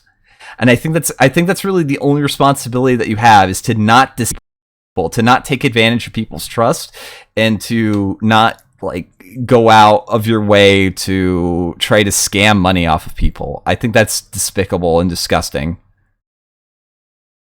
As the influence you have on others starts to have a more significant political impact than voting every few will. Is that clear? Good, then let's begin. Is it water with the sheep in the box? Hi there! So, as most of you probably know, I have an ongoing series of response videos called Getting Mad About Star Wars on the Internet to One of the Libs, currently on hiatus until the chuds lose their shit all over again when episode 9 comes out, which basically exists... Yeah, it's really funny because a lot of people on your side are having a really hard time explaining Rise of Skywalker being anything other than a pile of shit, with the exception of Movie Bob. I would say Movie Bob is definitely on your side, and he hates it. To mock right-wingers' intense hatred of the new Star Wars movies, specifically, weirdly, The Last Jedi, especially since most of their reasoning is incredibly stupid and often revolves around logic that doesn't stand up to any level of real academic scrutiny. So Luke Skywalker has checked out of society. Huh. Isn't that interesting? He's a white male who's checked out of society. And we see this all over the place with white males, right? I mean, that they're not happy, neither is Luke Skywalker happy. He's got this bitter, grizzled, half-homeless kind of determination to survive another day, but for no particular purpose other than to watch the slow extinguishing of his own possibilities and his own life. Destined to die on an abandoned, desolate rock in the middle of nowhere, no one even to bury his body. And this is true of a lot of white males, right? They're heavily in debt from terrible educations, they're living at home. There are endless diversity mandates in society, which means it's very, very hard for a white male to get a job, which means that white males kind of have to go into entrepreneurship, which has its ups and downs, of course. And there are jobs openly saying, you basically, if you're a white male, you have no chance of getting this job. And of course shit like the little white cuckball. I'm kind of wondering what part he believes doesn't hold up to academic scrutiny, because like depression rates and other things are on the rise in terms of like opiate addiction and things like that, that you can point to in an academic argument. So let's just be honest. He thinks that anything that he disagrees with is unacademic, and anything he agrees with is academic. Let's just throw it out there. That's the paradigm in which he's operating. Let's okay. We good. We understand what's going on. All right. Oh shit. Fuck. The other, did CinemaSins, but back at them. But you see, there was a problem. Whilst Sean was very firmly on the far left, Jay was at most a centrist, so it didn't really make sense to have him be a subject of one of my videos. But I did it anyway and justified it by briefly citing his association with right-wing media criticism stream EFAP, and acknowledging that he's probably not. So the assertion is that EFAP is super right-wing. I'm also going to put it on 1.2.5 speed because he thinks that talking fast is intelligent. So we got to fix that real quick. Right-wing, but he made a couple of mistakes I wanted to address, like so. JXE doesn't seem to be too far right. In fact, he found out that one person he responded to, no bullshit, was actually trash and stopped acknowledging him, which was surprising. But he seems to be on pretty good terms with people who arguably are, and he committed the cardinal sin of disagreeing with Comrade Skillman, so here we are. As you'll soon see, I do sort of stand by this. So basically, your main beef with him is that he made fun of Cuck Skull. I actually need to watch Jay's video on Cuck Skull. I didn't know that he made a video on him, and that's probably really funny. However, I feel I probably should have elaborated a little, and as a result it came off as Mad Chemist 84 asks, why do you watch this stuff so much? Because there's currently 170 live viewers with me watching this right now, so I kind of just go where people will actually watch, and piss is popular for some reason, so we're here doing it. We're all suffering together. Sort of guilt by association thing, which arguably it still is, but I'll go into that in a little more depth in a moment. I wasn't happy with the original video for this, and yes, this is the same guy from before Gorgoth. Any other reasons, so I took it down, as I'll go into in more depth if I ever get around to remaking that video. So, He took down the original video because he wasn't very happy. I'm kind of wondering if it's the same reason why he decides to hide his likes and dislikes. The coward shit. I don't know. Let's actually justify the title of this video, and my assertion that JXE deserves to be lumped in with people like Sargon Ricard and Stefan Molyneux, although obviously he's nowhere near as extreme as they are, because we kind of failed to do that the first time we talked about JXE, and it caught me a lot of arguably extremely well-deserved flack. This will probably be quite a long video, but I promise you that you can just skip it if you want to watch my— I don't think you actually accept any criticism as arguably valid. I'm gonna guess that, anyway. Response to Jay's video without context when it goes up, which will be shortly after I decide that I have nothing better to do than talk about Star Wars, even more than I already have. Yeah, he also apparently got a pop filter, so he does. Although he does get like really angry. I want to get to the part where he's like really angry. Oh, this music's awful. As mentioned, Jay is very good friends and collaborators with the EFAP crew, and specifically Mauler, who was originally going to have his own episode of Getting Mad About Star Wars on the internet to run the libs, but unlike Mauler, I have no intention of actually spending 12 hours failing to adequately address criticisms of a movie I like, or whining about Star Wars, mostly by summarizing the plot and dropping snarky comments. So I guess by virtue of making content I personally find endlessly tedious to sit through, Mauler gets a pass. I don't actually know what Mauler's TLDR, I'm too fucking lazy to do a video on Mauler. And I guess maybe he'd actually have to like address points that Mauler makes and then explain why they're not valid, which seems like work and stuff that he'd probably have to like noticeably lie about. So laziness is what you're gonna do. Politics are, and I don't really care, but judging by his associations, I would guess he's at the very least centre-right. I would suggest Jack Saint and Patricia Jackson's breakdown of Mauler's work at this point, but that'll probably cause the EFAP fans to cry with unbridled rage. See, that was a clever reference there. Because they hate— It wasn't really a very clever reference. You just said the name of Mauler's video series, and I don't think I'm really crying. I'm kind of laughing. It's really funny because Jack Saint and Taxon's video is indicative of like high amounts of neuroticism and kind of— it was really funny because they got made fun of for about 8 hours on a stream and were live tweeting about it for the entire time. It's very funny. You definitely should watch EFAP 33 because it's really funny to watch retards that I make fun of on a regular basis lose their shit about criticism about them. That was pretty funny. Jack Saint for daring to criticise their beloved gas mask fella, and Patricia Taxon for existing whilst trans and or disabled, if their comments are anything to go by. So instead I'll suggest this video by Gutian, and the extremely insightful follow. Oh hey, it's this retard. It's like poetry. It all rhymes. Actually, I don't think that's a rhyme. I think that's just, it's there. Up here. See, a lot of people in their fan bases have been coming at me for effectively being a clout shark and attention-seeking person, and all those things. Yeah, you definitely are. Some shitty stuff, but those are the two that really piss me off the most, honestly. See, the problem... Because they're calling you out on things that are true. With those things is that there was no requirement for Sargon or for Mauler to respond to me. There was no requirement for them to repost any of my stuff anywhere. The reason there was no requirement is because this isn't a big channel. This isn't a big old YouTube channel with tons of subs and tons of views. In fact, if anything, my Mauler video hasn't even hit 10k views yet. This is not really on anybody's radar. And yet, they felt the need to link it almost immediately. I made videos on people. Why would they ever respond to it? Why would they ever talk about it? I don't get this mindset. This retard does the same thing. I don't get it, but here we are. And we're critiquing it because it's fun to do. Immediately after it come out, to retweet things that I said about it afterwards. And yeah, sure, I got aggressive in response to that. But I didn't start off being aggressive. Ultimately, Mauler was the one that linked that first, and Sargon was the one to link that first as well, to his fan base. And then their fan base came down on me like the massively aggressive, toxic bunch of assholes that it is, and... They're called the Toxic Brood, okay? Get it right. At this point that both of them surely are aware that they have cultivated. But let's forget about that for a moment. Suffice to say, Mauler is the sort of person who will say a hint of irony that it's possible for a movie to be objectively bad, and of course claim that this applies to The Last Jedi, because if you're a right-wing pedant on the internet, why not lean into the stereotypes? The disappearing knife makes The Last Jedi an objectively bad work of art, whereas Joker is objectively good for totally not subjective reasons, like the... So, the disappearing knife... If the disappearing knife... how is the disappearing knife not objectively bad? I'm just curious. How does a knife suddenly disappearing out of existence to help the main character win in a fight not like a problem? Like, you could say it's like a nitpick, which arguably it is. It's something you don't really see usually unless you get it pointed out. It's like the car in The Lord of the Rings, but I'd say it's probably worse. And also, like, it's still a flaw in the film. It's still objectively not good for the film.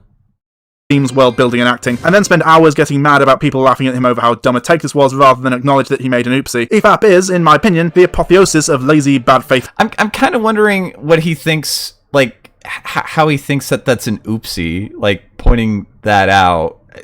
I'm so confused. Criticism, and at this point mostly functions as a mechanism for silencing dissenting voices by causing the fans to go mass brigading, downvoting and spamming abuse at creators who get covered on the show, then mocking them for blocking and or reacting to. You know, it's really funny because Jay got covered on EFAP and came on and had a discussion and decided that these guys are actually okay and I'm going to talk to them and be friends with them. Amazingly, some people are up their own ass though, and apparently can't handle that. I don't know. It's very weird. This abuse, even excluding the fans, who are awful. This also happens within the confines of the show as well. Oh, by the way, I press 1 in the chat if you're a fan of EFAP like me. I want to see how much of us are awful in this in this stream. Like, let's show how awful we are, chat. Press 1 if you like the EFAP podcast. For example, here they are insulting Jenny Nicholson's appearance, fashion and decor choices for no reason, and integrity because she likes a movie they don't. Is she made out of plastic? No, that's what women who wear too much makeup look like fake people. Jesus, I've never seen anyone. Yeah, I feel like there must be like some big studio light just shining right in her face, because I've never seen someone that just had like so few facial features. Yeah, that skin is like a piece of paper. Nice. Oh god, you know what it reminds me of? It's like the Buffy remaster. Well, why does she have a pore bigger than BB-8 plus? Oh god, is she like a TLJ fan? Well, as far as I know, yeah. Oh god, hold on, I gotta take a piss before we start this. Now, to be fair, I'd say of all the people in this one, I'm not the biggest fan of Wolf. Wolf's okay. It's just he could get a little aggressive about the shit, I would say. I like Mauler and Rags though, and Wolf's okay too. It's just, but it's really funny that he decides to deceptively cut this out of context, because they're clearly talking about her lighting and how it makes her skin look like porcelain, and it looks really weird. It's not as much about her makeup, it's about her choice of lighting. It's like, yeah, she tried doing lighting and she didn't do a very good job of it. She should like turn the lights down. She should turn it way the fuck down. Oh, she has the evil BB-8 too. She has the evil BB-8. I know people are going to say, you guys, this is all a bunch of ad hominems. You guys aren't focusing on the right stuff. It's like, no, there's more to come. Her arguments are neutral right now. I haven't even addressed them. So if you put it, it's funny because they always go to this. The entire stream isn't them like making fun of her appearance, or else that would get really boring or repetitive. I don't know. Whatever. In your video, it's easier to lie. Let's just be honest. It's easier to lie about people you don't like. Then it is fair game for commentary. Though it probably does help the narrative that we're horrible sexists, even though we do this with literally every single person we ever cover. We find it interesting that people would have a composition. There's a framing for everybody's videos, right? We assume there's a reason you put anything there. So apparently she put out a tweet ranking all the Star Wars movies, and so let me go here, because he's actually saying something in the bottom. A vlog is not an Uzu movie, but okay, I guess. Like, the way that she frames her bedroom is clearly meant to do, like, there is production quality in how she sets everything up. Like, this is not like her room on an average day. She changes it for the vlogs that she's making. So to comment on the fact that her lighting is bad is actually important, because you have to, when you make something, you have to know where everything is. Now, if you're like me and just don't give a shit, you'll have things like, Nero just spinning around after Christmas because she's there, or this little thing that Venom made, or my chat right here. Everything here is there because I thought that it would look good as it is. Like, everything on a screen should have some reason for being there. Even these tabs, because I'm just lazy, and I think that that encapsulates who I am, is my laziness. And look at all those tabs. Right? We assume there's a reason you put anything there. So apparently she put out a tweet ranking all the Star Wars movies, and Episode 8 is number 1. Oh Jesus, number. After that, it's then 4, then 3, then 5, then 6. Okay. Rogue One's at the bottom. Rogue One is number 10. So damn. Her ability to Jenny Nichols, Jenny, her ability to recognize quality is seriously in question. But they're totally fair. They don't poison the well or engage in petty personal attacks. They just care about the mise-en-scène of a vlog in which a woman talks into a camera from her bedroom, because that's definitely the same thing as analysing the background of a shot. So I want to ask chat then, do you think that she's clearly using stage lighting? She is clearly using some form of professional lighting or semi-professional lighting, some form of lighting to enhance her stream thing. Do you think right now that she is doing a very good job? Does it look like the lights are far too bright? Because I think the lights are far too bright if her skin looks like porcelain. Shots from Akira or something. Why not? Look, I like Jenny Nicholson, but the absolute maximum amount of things that can change in the background of her videos is maybe changing up some of the plushies and which angle of her bedroom to film from. Also, that pork is a... So by your own admission, she changes it to fit the video. Again, video production quality is a thing if you're going to do a face camera. If you're going to do just an avatar on it, then that's different. I would say that you use stock footage of a person much more talented than yourself drawing on drawing sheep when you look like that. So amazing, and I love it. You could equally make a whole thing about how most of Mauler's visuals are basically just. Clyde79 says she's so bright that she glows. Well, we all know about glows. The CIA glow in the dark. You can see them if you're driving. You just run them over. That's what you do. Thank you, Terry. Thank you. I need to fix that so we can actually see Terry's face. just uninspired clips from the movies and interviews with the cast in the background, somehow avoiding copyright claims, which makes sense from the perspective of someone making a video essay, but isn't exactly inspired. Wait, that came out wrong. Which makes sense from the perspective of someone making an obnoxiously long video novel about— Oh wait, okay, so this isn't something I noticed when I watched this. Let's get this at normal speed, just because you might miss what he's saying here real quick. And I love it. You could equally make a whole thing about how most of Mauler's visuals are basically just uninspired clips from the movies and interviews with the cast in the background, somehow avoiding copyright claims, which— So, now, I don't know if he understands this. I'm gonna guess that he didn't get through a whole lot of secondary schooling, secondary education, college shit like that. I don't know what they call it in the UK or where the fuck he is, that he has that obnoxious accent from. When you're writing essays, it's especially in terms of critical analysis of fiction or works of literature or anything like that, or films, anything like that. It's useful, I'd say nigh required, to have examples that back up your arguments from the actual work itself.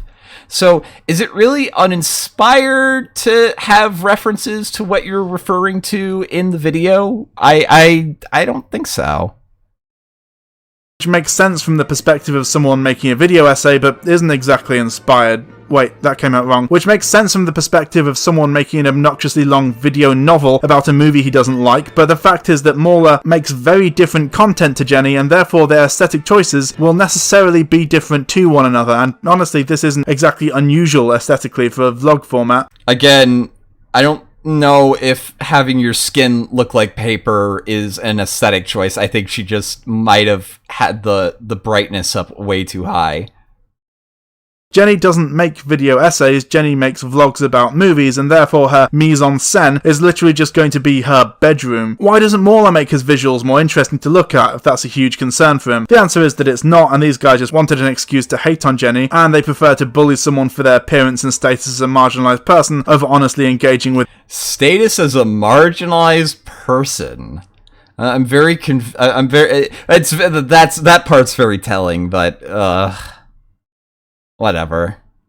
Their actual points, as exemplified by the fact they repeatedly call Patricia Taxon ableist slurs behind her back, and the audience calls her a coward for failing to appear on a show where she would be outnumbered by people who seek to dehumanize her and dismiss her opinion due to her autism. Also, just a mind— Yeah, I think that Taxon's autism is the least of their problems. Being hyper-neurotic and depressive is probably worse. Also narcissistic, but I don't know. Kind of just wondering whether or not, suicide threat number 15 next year will actually be the one that does it. I'm not entirely sure. I hope they don't. I honestly pity them. They have they seem very neurotic and very sad, and I do feel bad about that, but at the same time, I just can't bring myself to actually care. But whatever. A point, but Jenny's video is literally just called Why I Didn't Like Joker, not Joker is Awful or Joker is Garbage and Here's Why or whatever. Just Why I Didn't Like Joker. Literally someone voicing an opinion on why they didn't enjoy a particular movie, and that warrants a 12-hour stream in which they make multiple disgusting comments about, again, someone on the internet who has an incredibly mild dissenting opinion about a movie. And would you look at that, the like to dislike ratio on the original video is significantly lower than the majority of her other videos. So that's why he probably hides his dislikes. He probably has a very hard time with people disagreeing with him. Honestly, it's because it got a lot of attention from people who aren't in her normal fan base, and it was a pretty bad video. So, and arguably, all of them actually watched it and disagreed with it, and therefore disliked it. So, I don't know. But I'm sure that's just a coincidence. Now, there are some who at this point might be about to leap out and accuse me of being unfair, and the EFAP may be edgy, full of people who love throwing around ableist slurs, make crass comments about people's appearances, make the classic misogynist too much makeup comments, and actively harass people for daring to have different opinions about— Again, I think he might have a mild form of autism. They weren't making fun of her having too much makeup. They were making it they were saying that her lighting makes it look like she has too much makeup, like she's wearing too much fucking foundation on her face, that she looks like a freaking doll. I don't think that she was like, it's like, oh, you're wearing too much makeup. I think she probably wears like a regular amount of makeup, but it looks like she looks like a China doll. About movies from them, but it isn't actually right-wing. To which I would respond that, well, for a non-right-wing show, they certainly have a lot of right-wingers on as both guests and hosts. Let's have a look at... It's amazing that right-wing commentators that they disagree with will generally come on and try to defend their positions, whereas left-wing commentators don't seem to be able to handle bants very well. It's kind of indicative. It's kind of... noticeable. I don't think you'll have a lot of except for No Bullshit, who famously says no, debating's gay as a reason for not wanting to come on to EFAP or anything like that. So listen, it's not just left-wingers that are complete cowards. The right-wingers can be just cowards too. It's just trends. Look at this graph, you know what I mean? Some of them, shall we? This, of course, is a non-exhaustive list. This is just a few I picked up at pretty much random. First off is Shadiversity, who we talked about before, but just FYI, he's a huge fan of racist, homophobe, misogynist, transphobe Steven Crowder. And it's funny, in telling you this, it's kind of weird. He's gonna go out of his way to try to say that this is not a guilt by association, but he's trying to guilt by association. Might be another thing that you find you dislike about me, because it's in regards to someone I enjoy listening to, and you might hate this person. His name is Steven Crowder from Louder with Crowder. I honestly really enjoy listening to his, stuff on YouTube. With our favorite lispy sprite from Vox. It's ridiculous! It's bonkers! You're being given a free pass as a crappy writer because you're gay. That's center line. Now, I'm gonna point out that I don't think Shadiversity at all said that he agrees with everything that Steven Crowder says. I'll admit, I think Steven Crowder can be charming and kind of funny from time to time. He also has some pretty shit takes, but I'm gonna guess that my decision of what shit takes Steven Crowder has and old sheepfucker here's assessment of what is a shitty take is going to be different for different reasons. But whatever. And his little queer graph there. What is well, now the graph is queer? Violence, filth. Okay, so the little queer can eat his chips all nonchalantly. It's code for rape, Mr. Queer eating chips on the Vox channel. Chip, chip, chip, chip, but you can eat just one. Like dicks. This is what Mr. Gay Vox wants to do. Mr. Lispy Queer from Vox. What were you holding, Gay Latino from Vox? Even his hand movement in fast motion is gay. Now we're here with the short-haired angry lesbian on Skype. From Cable News bitching. Two gay guys sitting there eating a banana. We get the symbolism there. The truth is hiding in a closet 2 weeks later, probably along to his next Pride Parade outfit. This guy on the gay semi-Latino Vox. Oh, okay, so you really are just an angry little queer. All right, I can't deal with this Sprite anymore. Okay, he just sachets across without the gay Vox Sprite is wrong. Now he could be a tranny, Your Honor. But how many lispy, angry Sprites and Vox sachet across your screen and try and tell you otherwise? Or you, by the way, the gay Mexican guy, the gay Latino V-neck, gay Mexican, Mexican gay guy used to work. Mexican gay Latino there at Vox. So, gay Latino from Vox, the token Vox gay atheist Sprite with surprisingly flaccid chest, considering how thin he is. It is. It's very bizarre to me. China.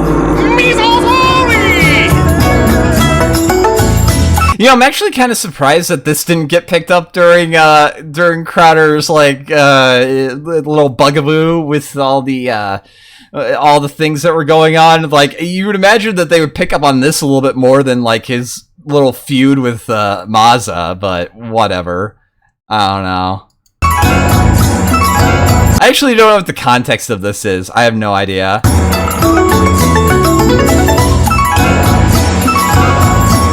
Whined about how Captain Marvel is bad because feminism, at least that was my interpretation. He doesn't actually come out and say it in those exact words, because if conservatives did that, no one would be willing to listen to them. Again, like, a lot of his arguments are predicated on everything has to be how I suspect it to be, and it's like, okay. And then there's also the politicization of this film, which is a touchy and sensitive topic for some people, and I generally feel that when it comes to entertainment, let's keep politics out of it. I have strong political opinions, right? And I do my best to try and keep that out of my content on Shadiversity, because regardless of your political opinions, I think it's awesome if you like swords, pop culture, everything like that. That's a common interest that we can get along and have fun with. It brings people together, okay? And by politicizing these things that once brought people together, now divides people and makes the world a more polarized, conflicting, angry place. Don't beat people over the head with it. Well, Captain Marvel doesn't do that at all, okay? In fact, the entire film is a feminist allegory, and I'll explain how it's a feminist allegory later on in this video. But he's not subtle. His audience. Now, I would say that I would disagree with Chad in that, like, there are clearly political aspirations towards really good comic book films. Like, again, I think my favorite of the MCU is Captain America: Winter Soldier, and that's a big take on, like, domestic surveillance and stuff like that. But the thing is that it's also subtle about it. It's not like saying, oh, Big Brother bad and also Patriot Act. I mean, like, these things are bad. These things are demonstrably bad, but amazingly, you can actually get a message across if you're not being a condescending, preachy cunt about it. Now, I understand that he thinks that that's actually good because he probably identifies with that, but I would say that if you're subtle about something, you can get your message across a lot better in terms of fictional writing. And Captain Marvel was about as subtle as a semi-truck, but that's just my opinion. I you know, what are you gonna do, right? Audience absolutely got the message, going by the comments on that video, and completely failed to understand the difference between women in media being portrayed as sex objects and men in media being used as pure power fantasy, and just... I think that idealized feminine and male forms are just attractive and sell books. I think that's what it is. I don't know. There's a reason why, like, you know, we had Greek statues about it, but not with chicks, I guess. I don't know. Just the male gaze in general. Surprisingly, this guy seems unfamiliar with the majority of feminist film theory. Also, he thinks that art can be apolitical. I don't really know what the majority of feminist film theory is supposed to be. Mostly it's just everything bad because patriarchy, right? I'm not entirely sure on this, but I'm gonna guess this guy didn't actually take any university classes. I'm just gonna say, because he doesn't seem to understand how essays work or structuring works.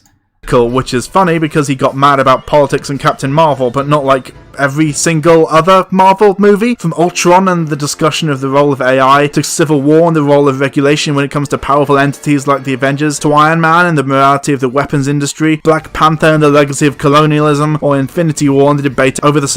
Because all of this is done much more subtly than Captain Marvel. That's the thing. Although Black Panther's messaging is also not exactly what you call subtle. Also, Iron Man's not very subtle too, but I'd say that some of the other ones are more subtle. Like I said, Captain America is pretty subtle and it's pretty good.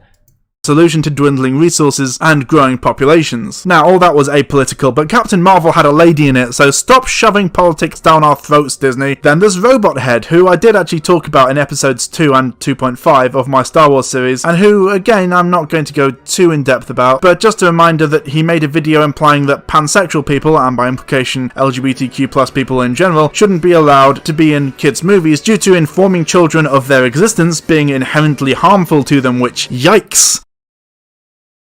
Also, if you're an adult and you say yikes, then my opinion of you is instantly, like, highly downgraded. I think that you sound like a teenage girl, or a teenage boy. You sound like a fucking teenager. You sound like a whiny, bitchy teenager when you say that. And I kind of want, like, name insert character to kind of just slap you in the face for being obnoxious and a cunt, but that's just me.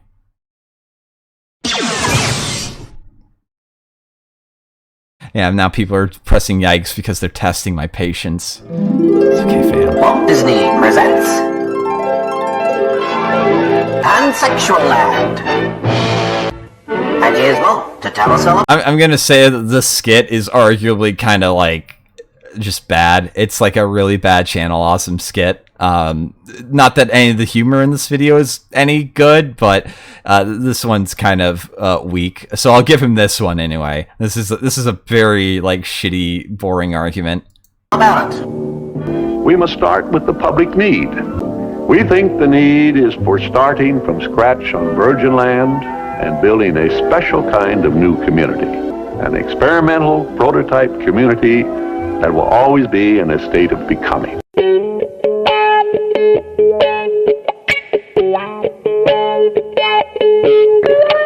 Hello, what have we here?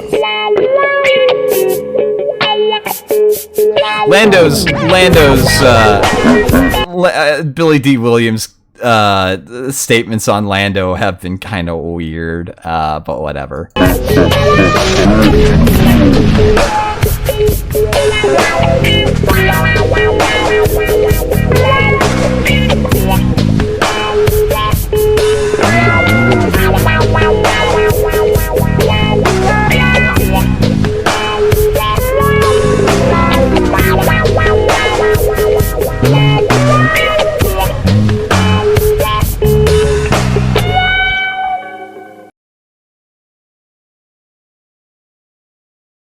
Oh, also, just a reminder that Jay is bisexual, and this is the kind of person his best mate Mauler invites on the show. Rags is also bisexual. That'll become important later. Also, Pensive Cowboy donates a dime and says, "Turn that Y into a K for Disney, big guy. Yikes." Well then, I don't know what that spells, but I don't know. What great friends Jay has. Smudboy, who my viewers will probably remember as the guy who hosted Literature Devil. That one time he decided to spend 5 hours whining about my video where I lightly criticised him for his incredibly dumb take on SJWs and Mary Sue's, claimed that if Black Widow got an abortion that would make her a bad person, not, all the murders she commits, and then sent his fans over to harass me for daring to criticise him after being too much of a coward to allow me to defend myself on his stream, saying that actually he didn't want to encourage He seems very angry about this, and I think that's the reason why he hides his dislikes. Abuse on stream, because he's a coward. If he hadn't already spent 3 hours insulting me by that point and implicitly encouraged his fans to go and harass me, but I told him to fuck off in a video I didn't think he'd actually see because at the time he had 60,000 subscribers and I had 500, meaning that he had to really go looking for it by obsessively name searching himself to find it, so I'm the... So the thing is, so he says this a couple of times, right? Let's see. Something in his description, what was it?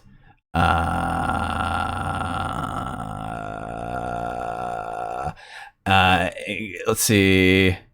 Oh, he actually deleted that part.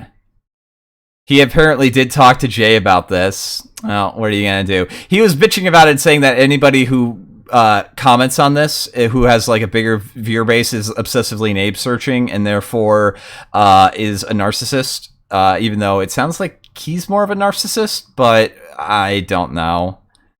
I can't understand caring about this, honestly. Abuser, obviously. Mundane Matt is a racist who harassed a disabled black man. I don't think that he's intelligent enough to understand that they routinely mock Mundane Matt, but this video is not very well put together, so... public and then called the police on him when he reacted, repeatedly dropped N-bombs in his videos, defended a child rapist, and has been caught out false flagging his critics on YouTube relatively recently. Geeks plus gamers who famously... I find the Mundane Matt adding, like, really fucking funny. Can we add Faraday Speaks to the piss list? He needs to be taken down a few notches. I mean, maybe. I'd have to, like, see some of his videos. There's some things I need to bring up with him at some point. I might see if he'll actually come. He might actually come on. You never know. But we'll see. Like, he's actually receptive to coming on to things. It's interesting. He finds ways to skirt around his obvious view that it's disgusting that women appear in popular movies whilst avoiding coming out and saying it, and made literally hundreds of videos about his hatred for Brie Larson and Captain Marvel for seemingly no reason other than his fear of the cultural Marxists, Hollywood feminists, and seems to live off reporting every time a movie with a woman in it doesn't do well as a get woke, go broke argument, whilst apparently ignoring the box office returns of movies like Wonder Woman, and Captain Marvel and the new Star Wars movies, somehow... You know, it's funny because Solo actually bombed in the box office, being the film directly after The Last Jedi. The way that Disney's kind of been restructuring and canceling projects seems to suggest that The Last Jedi actually wasn't really good for them. I don't know. Whilst endlessly whining about how bad they are because of female Jedi, but is definitely not a misogynist. He's just voicing concerns about liberal Hollywood, you know, like literal white supremacist the Iconoclast regularly does. Pretty coincidental though. Or how about the time E:(R) appeared on the show? You know E:(R)? He's a Nazi who PewDiePie likes. I think his name is ER. I think he calls himself ER. I think his Twitter handle is E:(R), but our boy ER. In one video, he uses unedited aerial footage of the moment when a car drove through a crowd of people during the Unite the Right rally, which injured multiple people and killed an innocent woman as a... You know, it's really funny. That's not the actual footage that's used. Some prankster might have suggested to stupid people that that's what happened, and they kind of ran with it. I don't know who would ever do that. What kind of precocious sprite would ever do that, but... somebody did. It's kind of funny. Hilarious joke. He also made a video entitled Steven Rapeyverse, in which he derisively calls the Steven Universe creator a Jew, makes sexist and ableist jokes, and includes a 4-minute unedited Hitler speech. Also, the video description of his video about Netflix's Death Note adaptation reads as follows. I'm not going to read it out loud. Pause and read it if you want. E:(R) personal Gab account. One second. Let me let me read it out, because this is actually where is it?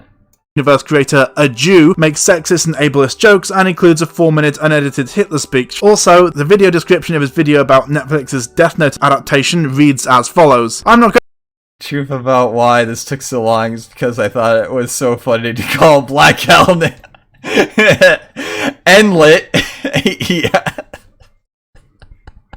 I think that's just ER being funny, but whatever. Humor is subjective.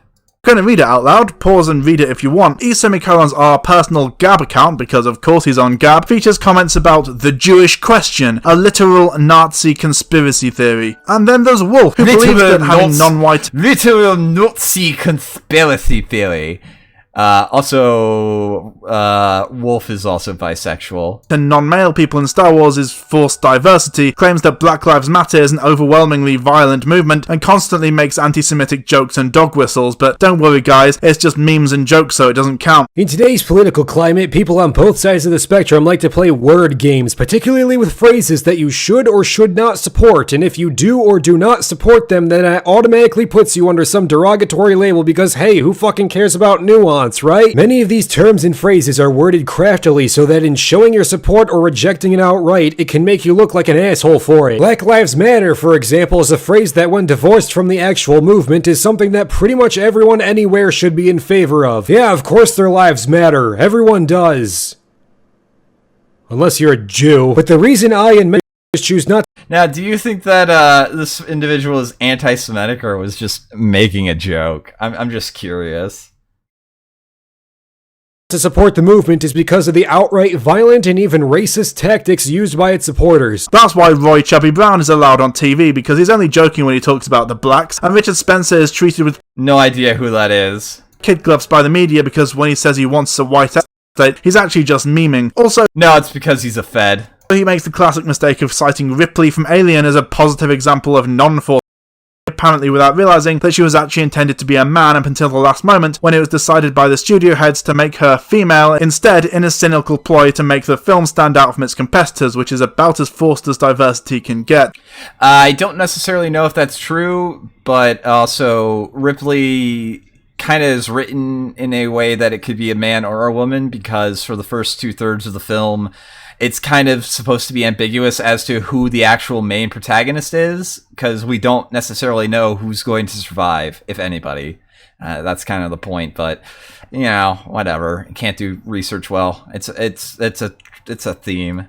Oh, and he claims that Rey from Star Wars has no character trait other than her femininity, despite the fact that, as far as I can remember, her gender is rarely, if ever, acknowledged on screen, and the multiple... Rey doesn't have any character traits, to be honest, but whatever. Instances of her, personality, and conflates the issue of what he sees as bad writing the Disney Star Wars movies with the fact that Rey is female. The difference between a character like Ripley and a character like Rey is that one is a naturally implemented character and the other is not. Inversely, Rey's femininity is the only character trait she has, despite the movie constantly trying to make a point that she's just as strong as everyone else and her femininity also doesn't matter. What the fuck are you talking about? Where Ripley was codependent on her friends, Rey is so independent that she lacks any ability to come halfway likable. Her natural skill with the Force, despite having no training, her ability to beat a Sith apprentice trained by Luke Skywalker and even beat Luke in combat, her ability to get a triple kill with a single shot from the Millennium Falcon gun despite never using it before, becoming a better shot than a stormtrooper who had trained for years within seconds, discovering Force powers she never knew existed, flying a ship she's never flown before, fixing problems on said ship she's never flown before, which honestly isn't even an actual fix, she just broke it. Everything in general can be explained away because she's a woman. Despite the fact that presumably most of these same writing issues would also be present in Rey were male. You know, there can be bad movies with men in, right? Like, is he acknowledging that Rey is a badly written character? Because, whoa, that's brave. Holy shit. Also, Star Wars was a mess before it was saved by the editor. Okay, that's more of an opinion, and also Ben Kuchera. Really makes you think. That one movie from 1977 that was so bad it had to be saved in the editing room. It's odd though, because you'd have thought that a person's gender would inform their life experiences and therefore development and personality, at least a little. For example, I would argue Hans Bravado is influenced, at least in part, by his masculinity, but nope, apparently not. Also, Ripley's story in Aliens was overwhelmingly associated with femininity, and one of the primary themes of the movie is motherhood, but that doesn't count. Yes, it wasn't a theme in Alien though. Again, Ripley, along with everybody else, was written to be ambiguous as to whether or not they were the protagonist. Apparently. I'm sure the fact that the movie concludes with Ripley standing in as mother figure for Newt, squaring off against the alien Queen Mother, and that the aliens look like this, has absolutely no deeper meaning and definitely isn't to do with sex or gender whatsoever. Rags is also a mainstay of the show, and he's pretty much just your standard anti-feminist right-wing response channel, who watches a video he disagrees with, stopping every 5 seconds to make unfunny quips and jabs at feminists, with no real basis or understanding of actual feminist arguments. Oh god. Who would ever do something like that? In the same vein as Sinatra_says or The Quartering. Done a couple other videos like this, one for Mario Tennis Aces and one for Super Mario Party. Oh yeah, that makes complete sense, Riley. Tell us about the Italian plumber who's been chasing for Princess Peach's kiss for over 30 years now. Honestly, I think he should just cut his losses and find some other royal piece of ass to chase. Bowser's been smashing that pussy for ages now, and I doubt Mario can measure up to that. That's why all he gets is a kiss. So, you should go watch those. I will link them in the description. No. Also, his assertion queer doesn't mean gay, but I was under the impression that queer kind of means homosexual, which is gay? What? Oh, no. Do not go see those videos. They are retarded. But also, some of the characters overlap here, so I won't be going over those. Well, darn. I mean, think of all the comedic gold I'll be missing out for this video. And there are like 70-something characters in Smash Ultimate, so I won't be able to do a lot of detail for all of them. I'm gonna try to keep this as brief as possible as I can with over 70 characters. Yeah. 70 characters, and they're all queer. Every single one, not a single straight white male among them. Mario, Luigi, Simon, Cloud, Ike, Snake, Captain Falcon, Pit, queer. Every single one. I was gonna say Link, but his straight days were over the moment Daddy Cass showed up. And wait a second, isn't Ness only 13? Literally just type SJW into the YouTube search bar and filter by recent, and you can get 10 identical channels in the first few hits. And of course, as is tradition with these cringe lords, has multiple videos dedicating to hating on Riley J. Dennis, because why bother finding a new target when you can just repeatedly pick on the same one over and over again, even... Or because Riley J. Dennis is most likely literally insane. At least that's what I got from... I don't know if they're playing a bit. They might be playing a bit, but if they're not, then Riley is most likely just crazy. And because it's an unlimited well to draw from, and it's funny, it makes it draws in an audience. even after everyone else has already done it. Imagine Sargon of Akkad, but slightly less obnoxious, talks about video games a little bit more, and as far as I know, hasn't single-handedly destroyed a political party which until recently held 10% of the vote, by assuming the British people are as susceptible to edgy internet humour as a substitute for actual policies as losers online. I asked you earlier on today about your... Has nothing to do with the fact that Nigel Farage shorted UKIP by making Brexit, and all of the Brexit voters went to UKIP because Nigel Farage was there. Nothing to do with that, but yeah. And of course, he picks the one clip where Sargon actually seems like he's good. This interview basically tanks Sargon's political career. It's not difficult to see why. No, I would say that his YouTube video about how, like, if he had enough beers with him, he might actually rape Jess Phillips. Decision to defend your candidate and his suggestion that he wouldn't even rape Labour MP Jess Phillips. So I would like to ask Carl Benjamin why you think it is acceptable to say on Twitter you wouldn't even rape a female Labour MP. Because I don't think women are any different to men in the way that we should treat them. Unlike the establishment, unlike our judges who literally say if you were a man I would have sent you to jail, I think we should treat women the same as men. And that means if a woman is being a giant and laughing at male suicide, I'm going to be a giant back to her. Any questions? So, we'll be completely fair here. We're not big fans of Sargon, right? I don't think anybody in this in the audience would say that they're really big fans of Carl. Press 1 in the chat if you think that this was a good optics move for him. Press 2 in the chat if you think that he looks like an asshole. I guess maybe like personal optics. Like, are you more endeared towards Sargon for this, or are you less endeared towards him?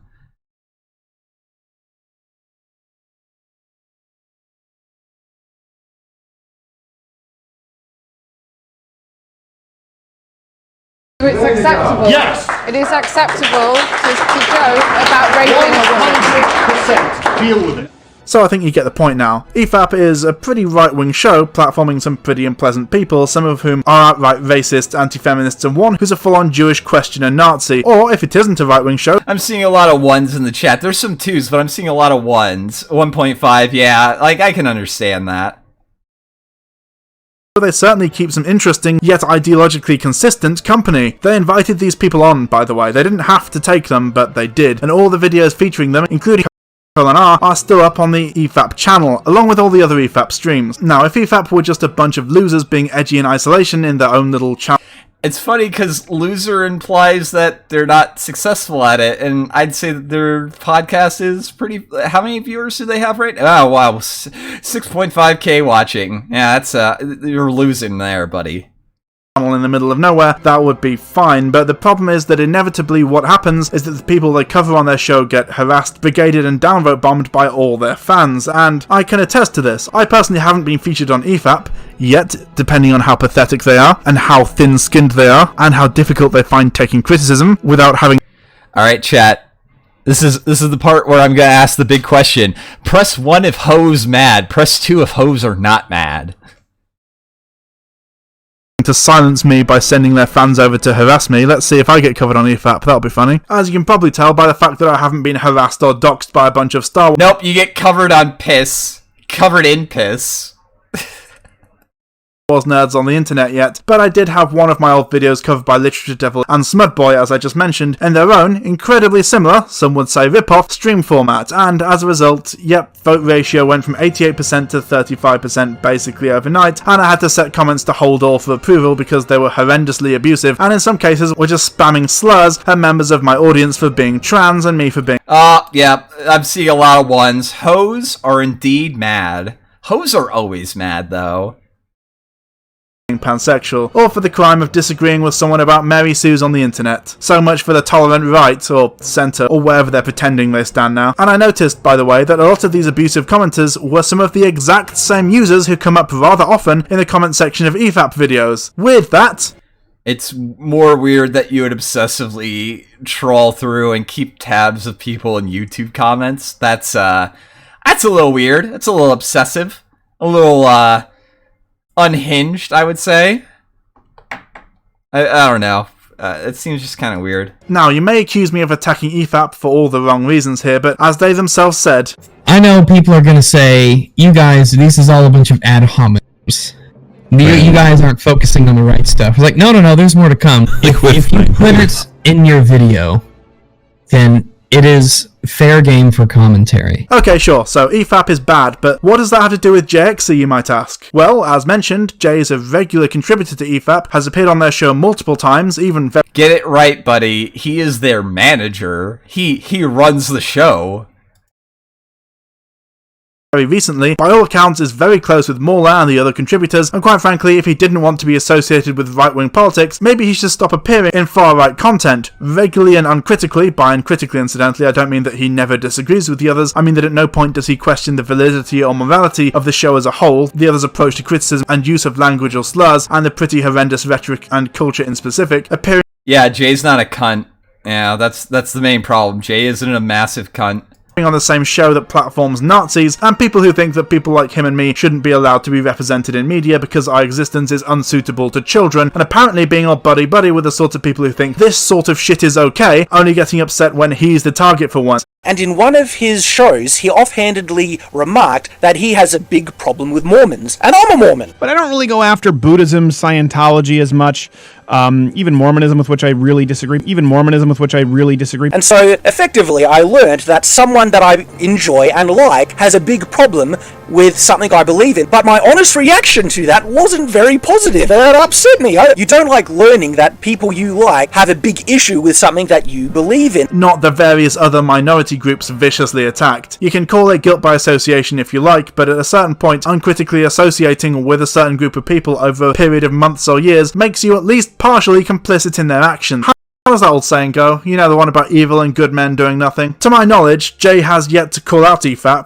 It's guilt by association. Don't let him fool you. Don't let him lie. He's trying to do guilt by association. He even knows that it's really shitty, but he's like, oh, but it's not really. Refused to appear on the show until they improve, denounced the more extreme guests, or so much as slightly distance himself from Mauler or his implicit beliefs. After all, if Mauler didn't agree with many of his guests, he wouldn't bring on so many overwhelmingly similar voices. He has yet to invite any major left-wing figures onto his show. You know, it's really funny. He hasn't talked about he spent like 25 minutes not talking to he spent like 25 minutes not talking about it, and also it's very funny. Look at right here, because he's trying to like hide this and like pretend like he's not being dishonest. This may not be 100% true, but if any of the lefties have been on the show, then they're both extreme minority and also pretty obscure. Because I'm big into BreadTube and I've never heard of these non-right-wing guests that they've had on. It's like you do realize that your community is obscure and weird. I don't know.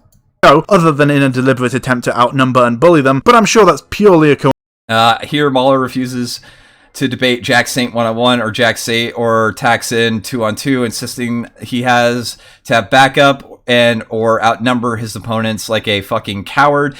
No, actually, retard. He didn't want to kick off one of his co-hosts because they had a specific problem with rags, and he's like, no, you can invite me on and I can say no, but if you're gonna come onto my fucking show, I'm not kicking off one of the co-hosts. Fuck you.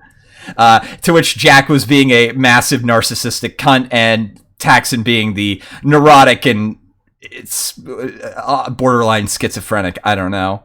Coincidence. Jay is more than happy to play the I don't agree with. This is such a weird usage of Hisoka. We don't agree on anything. Activate this card when you want to stand up for a racist buddy without having to address their racism. It's like, okay. Such weird framing. This doesn't even work like a card. Come on, dude. You can do better. Ugh. With all his beliefs card, but as far as I know, hasn't outlined which beliefs he finds disagreeable or why, or publicly stated that he disavows them, so he's either lying and he does agree with these people, or he values his friendship with people like this over standing up for his beliefs or the marginalized people and victims of EFAP and its host's poisonous rhetoric. In fact, hoes are fucking mad. fact, when Jenny Nicholson mentioned her natural disbelief that EFAP existed and had spent 12 hours talking about her, he tweeted at her pretending that he wasn't one of the most regular guests on the show, and then suggested... Okay, so the content... The tweet in question, as a content creator who's been covered on them before, I recommend watching it.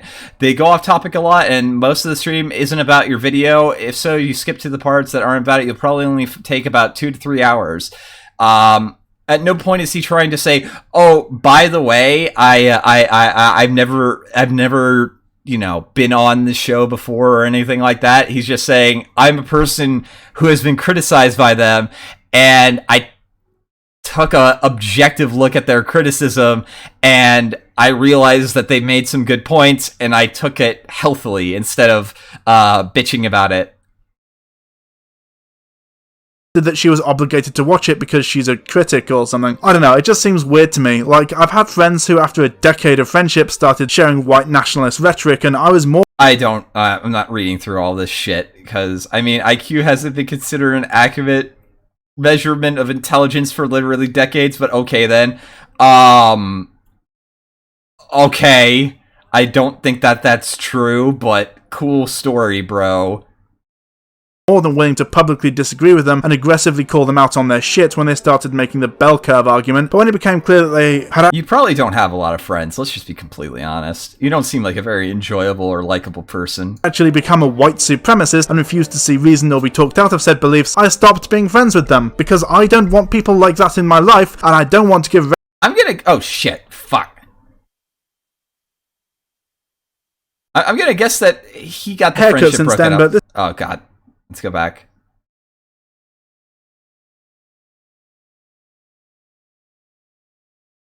Weird to me. Like, I've had friends who, after a decade of friendship, started sharing white nationalist rhetoric, and I was more than willing to publicly disagree with them and aggressively call them out on their shit when they started making the bell curve argument, but when it became clear that they had actually become a white supremacist and refused to see reason or be talked out of said beliefs, I stopped being friends with them, because I don't want people like that in my life, and I don't want to give racists the validation or tacit approval that my friendship would imply. And, crucially, I don't want other people to think that I'm a racist by associating with people who think that black people have lower IQs because of biology. Hoes are irate, upset, distraught. Hoes are mad. Holy shit.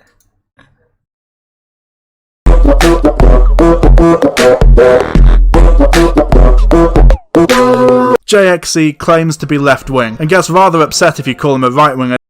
Regular appearances alongside and close friendships with right-wingers, and yeah, okay, sure, he might be a left-winger in private. He says he is quite a lot. Problem is, so do people like Sargon of Akkad, Sean. Yeah, I would say that Jay being left libertarian makes a little bit more sense than anything. Also, oh boy, date in society. This is a very truthful, understandable graph, but okay. On head Dave Rubin and Tim Pool, and based on their extremely pro-right and anti-left content, we can see that they're clearly lying. Who knows what goes on in the mind of JXC or governs his heart, but we can only judge based on the information we're given, which in the case of a content creator like Jay, necessarily has to be his, well, content. Ignoring EFAP for now, Jay takes a very enlightened centrist view of bigotry, and whilst he doesn't talk much about politics or philosophy in his videos, even when in my... It's funny that Destiny's also on that graph. I just realized. It's very funny. Opinion, doing so would enhance and enrich his analysis in a number of ways, notably because, you know, all art is inherently political, even if it's implicit. He seems to have garnered quite the right-wing audience. I don't necessarily know if all art is political. I don't necessarily agree with that assessment. I think that stories don't necessarily have to be political. They can have, like, morals in them, but I don't necessarily know if that's political.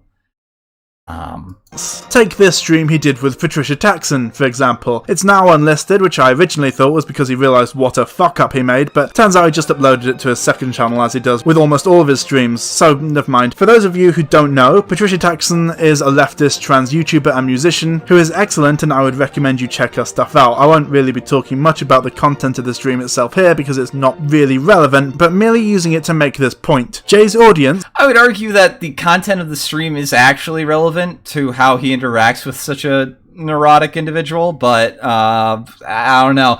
I think it's not relevant because he didn't watch it because that would require work and he's lazy. But that's just my opinion. I can't prove it. I can just infer it with logic.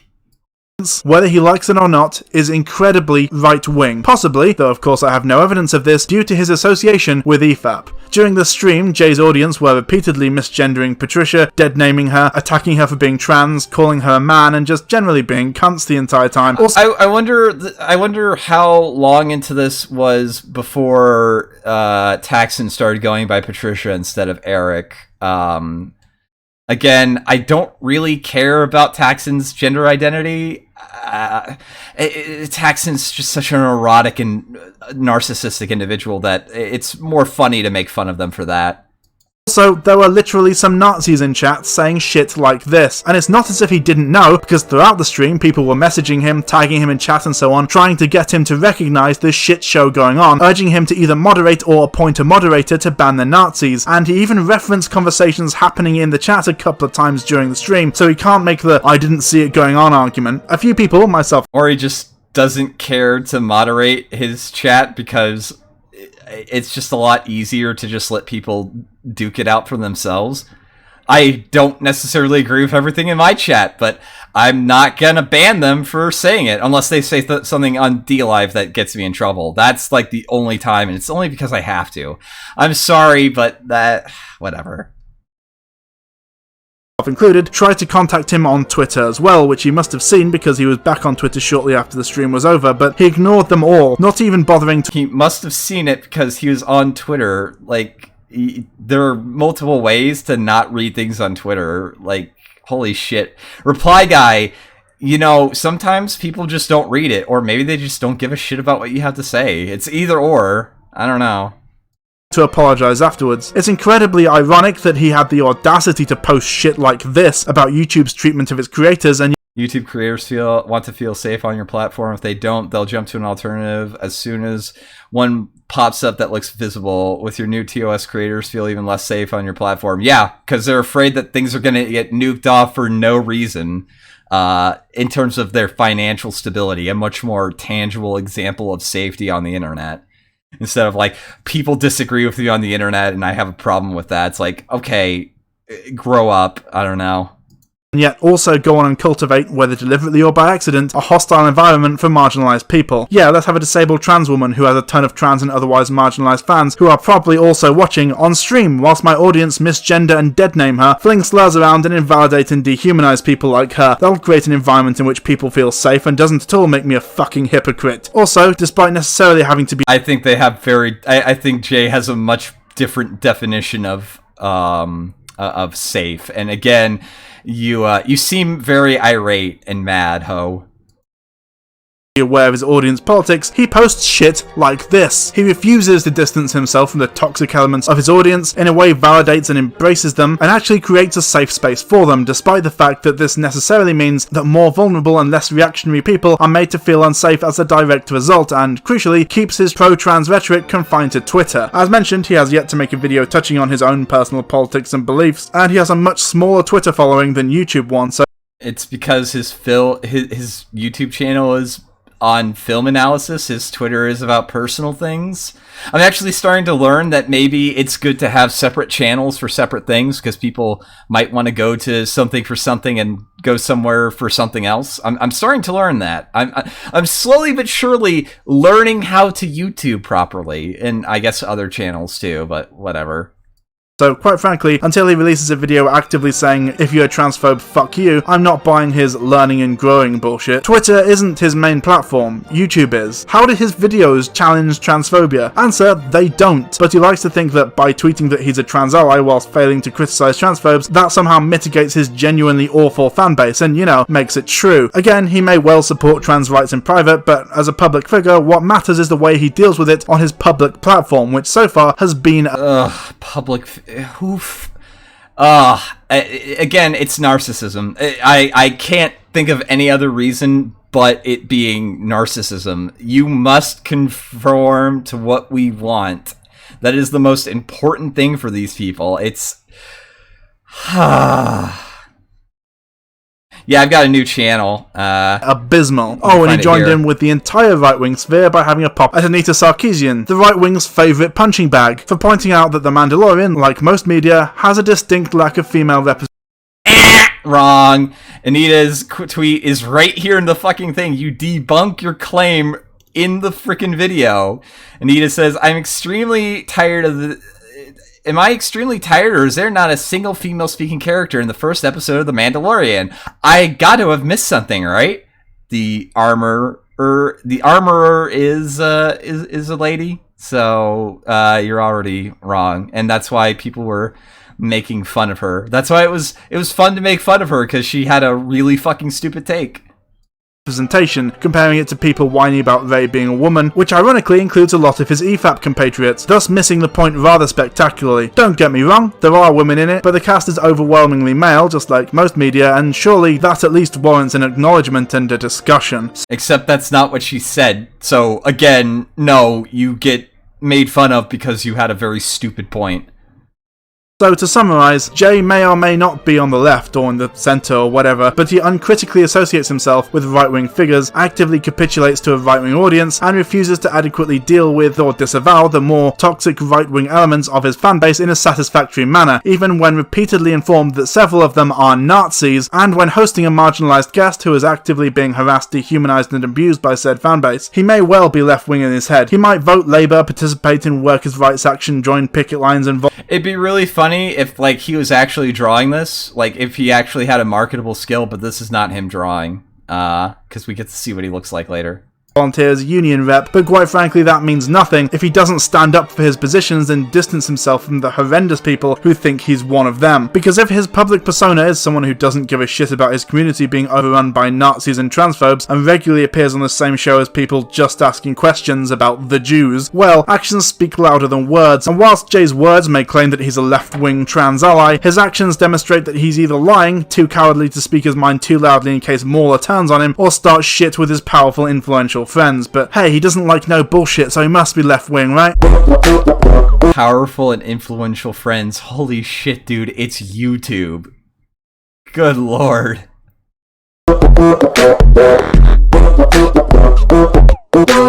Before we finish this video, I thought it might be a good idea to acknowledge that because I've pointed out that EFAP is right-wing and mildly criticised methods, there is a chance that they or one of their fans have found this video by name-searching like losers and are now about 5 hours into it. No, I just found it by lurking around places where really shitty videos are coalesced. It's really easy to find good videos for piss when, like, there are people who think that this is good and they'll share it in channels where they have other things that they think is good, and it's really easy to make fun of. I don't know who the fuck this guy is. His video is very mediocre, and again, like, I don't even think we're only into like an hour of making fun of this video. Live stream in which they, being basically incapable of gracefully receiving criticism, posture about me accurately describing their political views and or content. I would say that bitching about this means that you're unable to gracefully accept criticism, but again, I don't know. I'm not a narcissist. For implicitly sending their legion of fans over to harass and dox me and brigade all my videos, which they have done in the past to other people, with a wafer-thin veneer of plausible deniability. For reference, I will take a screenshot of the view count and ratings of the video, maybe after like a week or two, by which point most of my videos stop getting huge amounts of new views anyway, and if it does happen, or if EFAP fans just find this video because Mauler name-searched and quote-tweeted it without it necessarily even being covered, which is a new thing now apparently, I'll post not only those stats, but also the stats after the fact for comparison. However, considering that they completely failed to adequately How many of these sheep do you think that he wants to sexually abuse? Because we'll see in just a second. Respond to actual arguments, preferring instead to belittle people based on their appearance, which they claim is due to caring about shot composition, I admit that I have been rather unfair here. After all, I haven't shown my face at all yet. Here's a selfie I took before work a few weeks ago. I have had a haircut since then, but this is basically what I look like. If Mauler, Vags, Wolf and Jay are watching, first of all, get some help. This video can't have more than a couple of... Fam, you really need some help, holy shit. 1,000 views at most before you feature it, going by my average view count, so you deciding to respond to such a niche, unknown video made by some nobody on the internet that you could only have found by obsessively googling yourselves and could easily have ignored with basic... Well, or having fans that bring it up. I mean, there is that too. There is the actual, like, possibility that people actually like their videos and therefore, like, will coalesce with other fans and might find this, but again, I haven't shared this really, because it's funnier to do it like this. basically no repercussion is hilariously pathetic, but also, be my guest, rip my appearance to shreds rather than the substance of my argument. It's what you're best at, after all. I mean, I think we pretty much pointed out your arguments were pretty shitty, and I don't think I actually made fun of you. I did insinuate that you might be a zoophile, but, like, I don't know. It's more of a joke. I don't think that you're actually going to bang. Although you do hang out in zoophile Discord, so I don't know. But that's the video, and I think the rest is just begging for Patreons, because God knows why people would do that. So that was the JXE video. That was fun. I like that. Hi, Ralph Akun. I noticed you. Senpai has noticed you. He really does look like, yeah, he does kind of look like Ian, doesn't he? There were some arguments, they just weren't very good. Like, he even, like, you shouldn't probably have an example where you're debunked, like, right off the bat. But again, whatever. We can't make people be smart. All right, we got one more video chat, and this is the one that I was kind of waiting for. We're gonna go and deal with the person who really hates me, who apparently thinks that everybody that disagrees with him is one of my bots and shit. It's funny, it's great, it's kind of weird, but what are we going to do? We are going to watch a video by our good friend who's also been doxxed on Kiwi Farms. I'm not going to say his name, though, because I don't know if he's ever done names about people who are it or whatever. So we're going to look. We can already see that this video is going to be bad. Now, this video might seem familiar. It's because he's already done a video like this. And the thing is that he didn't even do an original video. This is the same video that Faraday did, essentially. So we're going to watch a 47-minute remastered version of a video aping another video. This is a fan. This is a pet lolcow of mine. I'm kind of waiting, though, for, like, to cover him when he gets full into DSP mode. He's already done like really fucking stupid shit, like move out of his parents' house and started streaming full time, but like doesn't produce videos on a regular basis and doesn't stream a whole lot, makes minimal money, e-begs insanely. I think there's a video in here in his catalog that's like 10 minutes long. He e-begs at least 7 to 8 times in that video. And if that's true, then his average stream, he probably e-begs 200 times. So I'm waiting for like the financial crisis to hit. I'm waiting for him to maybe not pay his taxes or something like that. And it's like, once again, I am in a situation and I need your help.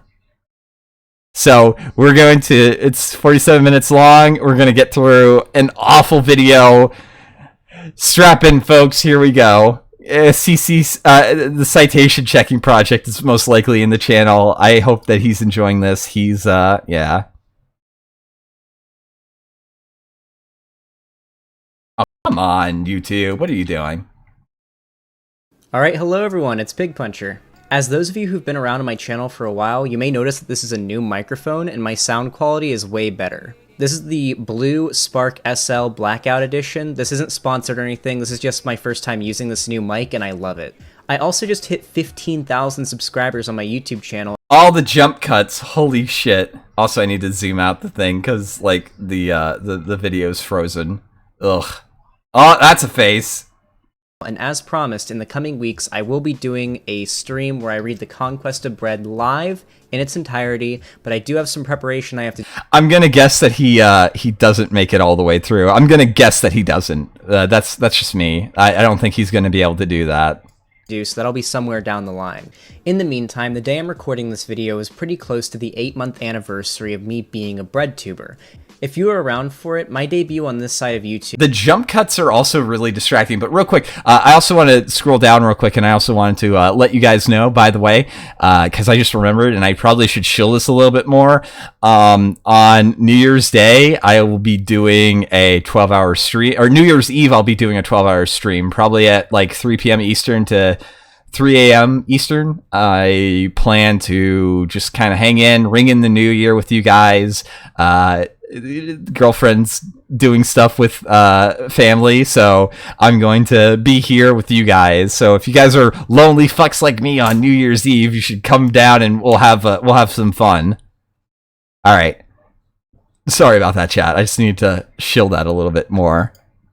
Was back in April when I released 2 videos telling the story of my political journey. I discussed how I went from being an apolitical liberal teenager to falling down a rabbit hole of hateful far-right content and social spaces that influenced my political views very heavily, and then of course how I got out of it. However, I have to admit that my original 2 videos were poorly made by my current standards for a few reasons. For starters, I didn't really take YouTube as These jump cuts are not really a standard of good quality, I just gotta say. Seriously back then, so I kinda rushed the script. I didn't include quite a few things that in hindsight were very important and very relevant to my radicalization. I also wasn't even a leftist when I made those videos. I was still identifying as what I now know to be a neoliberal, so my political views have changed even more since I made those videos. And I think where I am now politically is really relevant to the overall story. I've also learned a lot about YouTube, politics, and radicalization these last 8 months, and when I look back at those 2 videos, I really can't help but cringe. So in light of all this, I decided to essentially I can't imagine looking at these jump cuts and not cringing. Holy shit. Remake those 2 older videos and create a remastered version with better audio quality, editing, a less rushed script, and a more holistic approach to telling the story. This means that I'm not Also, just we're going to gonna be telling the speed story this from up, my point of 'cause view. he talks I'll also really be slow. interjecting to add context to certain events, describing the political landscape online or in America at certain points in the story, as well as adding a few disclaimers about some of the creators I'll be discussing as well. With all that said, hopefully you enjoy the remastered telling of how I fell down the alt-right rabbit hole and how I got out. To properly tell the story, I need to start with how I was raised before even having access to the internet, because as I now know, there's a lot of real-life factors that make someone susceptible to falling down the rabbit hole. I was raised from the ages of 3 to 10 years old by a single mother. My biological dad and mom never married, and I have no memory of my biological father. I was also a single child. Since I was being raised by a single mother who came from an already not very wealthy family, we didn't have much money growing up. We sometimes moved around the Tampa area from apartment to apartment as the rent got too expensive for us to stay any longer. My mom identified as a liberal and a feminist. She taught me that I should treat everyone equally, no matter their race, sexuality, ethnicity, or gender. She explained to me what racism, sexism, and homophobia were when I was pretty young, and since my mom wasn't religious or anything, I was never taught to believe in God or any superstitions. So growing up, even at a very young age, I was pretty socially progressive. In fact, if you ask me, I probably even understood to a degree that rich people were stomping all over poor people like us who could barely get by. If I remember correctly, I heard the terms liberal and conservative for the first time when watching an episode of American Dad, and my conclusion after the episode was that, yeah, I was a liberal. I wasn't racist, homophobic, sexist, and the show gave the idea that those were things that conservatives were. This was probably my first real interaction with politics, even if I was like 7 years old at the time. Things weren't always perfect between me and my mom. In fact, they were oftentimes bad. Me and my mom fought Raised by the TV. a lot. She was overly strict, yelled way too much, like over just about anything. You need to forgive your mother and learn to love your father. And to this day, I don't really like her because of it. I know this all seems like way overly personal, but I promise it's all extremely relevant to my radicalization. Wow, that's really shitty, because he's like, I think 21 years old, and he was living in his mom's house, like, not working a job, but streaming. Oh, did he get kicked out? I wonder if he got kicked out. That might be something interesting, CC. I don't know if he's still in the chat. In 2008, it was time for Bush to leave the presidential office, and this was the first time an election happened, and I was old enough to remember it. The primaries came down to Hillary and Obama. My mom voted for Hillary and my grandmother Obama, and Obama ended up being the Democratic nominee and then the president. My family was pretty happy when Obama was elected, and so was I. He held beliefs I was pretty sure I agreed with, and most of all, he was a black man. I was alive to see America's first ever black president, and this was a big deal. This is a huge historical event. I know this may not seem I wonder why that was a big deal. I wonder, I just kind of wonder, like, the mindset of that. I don't know. like much now, but this gave me the idea when I was young that racism and other kinds of bigotry were dying out, going extinct, at least in America. My thought process was, I mean, how can a country full of racists and white supremacists elect a black man to lead it? At this point in my life, I just developed the assumption that any bigots that are still out there were either in hiding because it's socially unacceptable to be intolerant, or living out in the middle of nowhere playing the banjo and fucking their cousins. I learned about the Holocaust and slavery in school, but they taught me— Yeah, okay, buddy.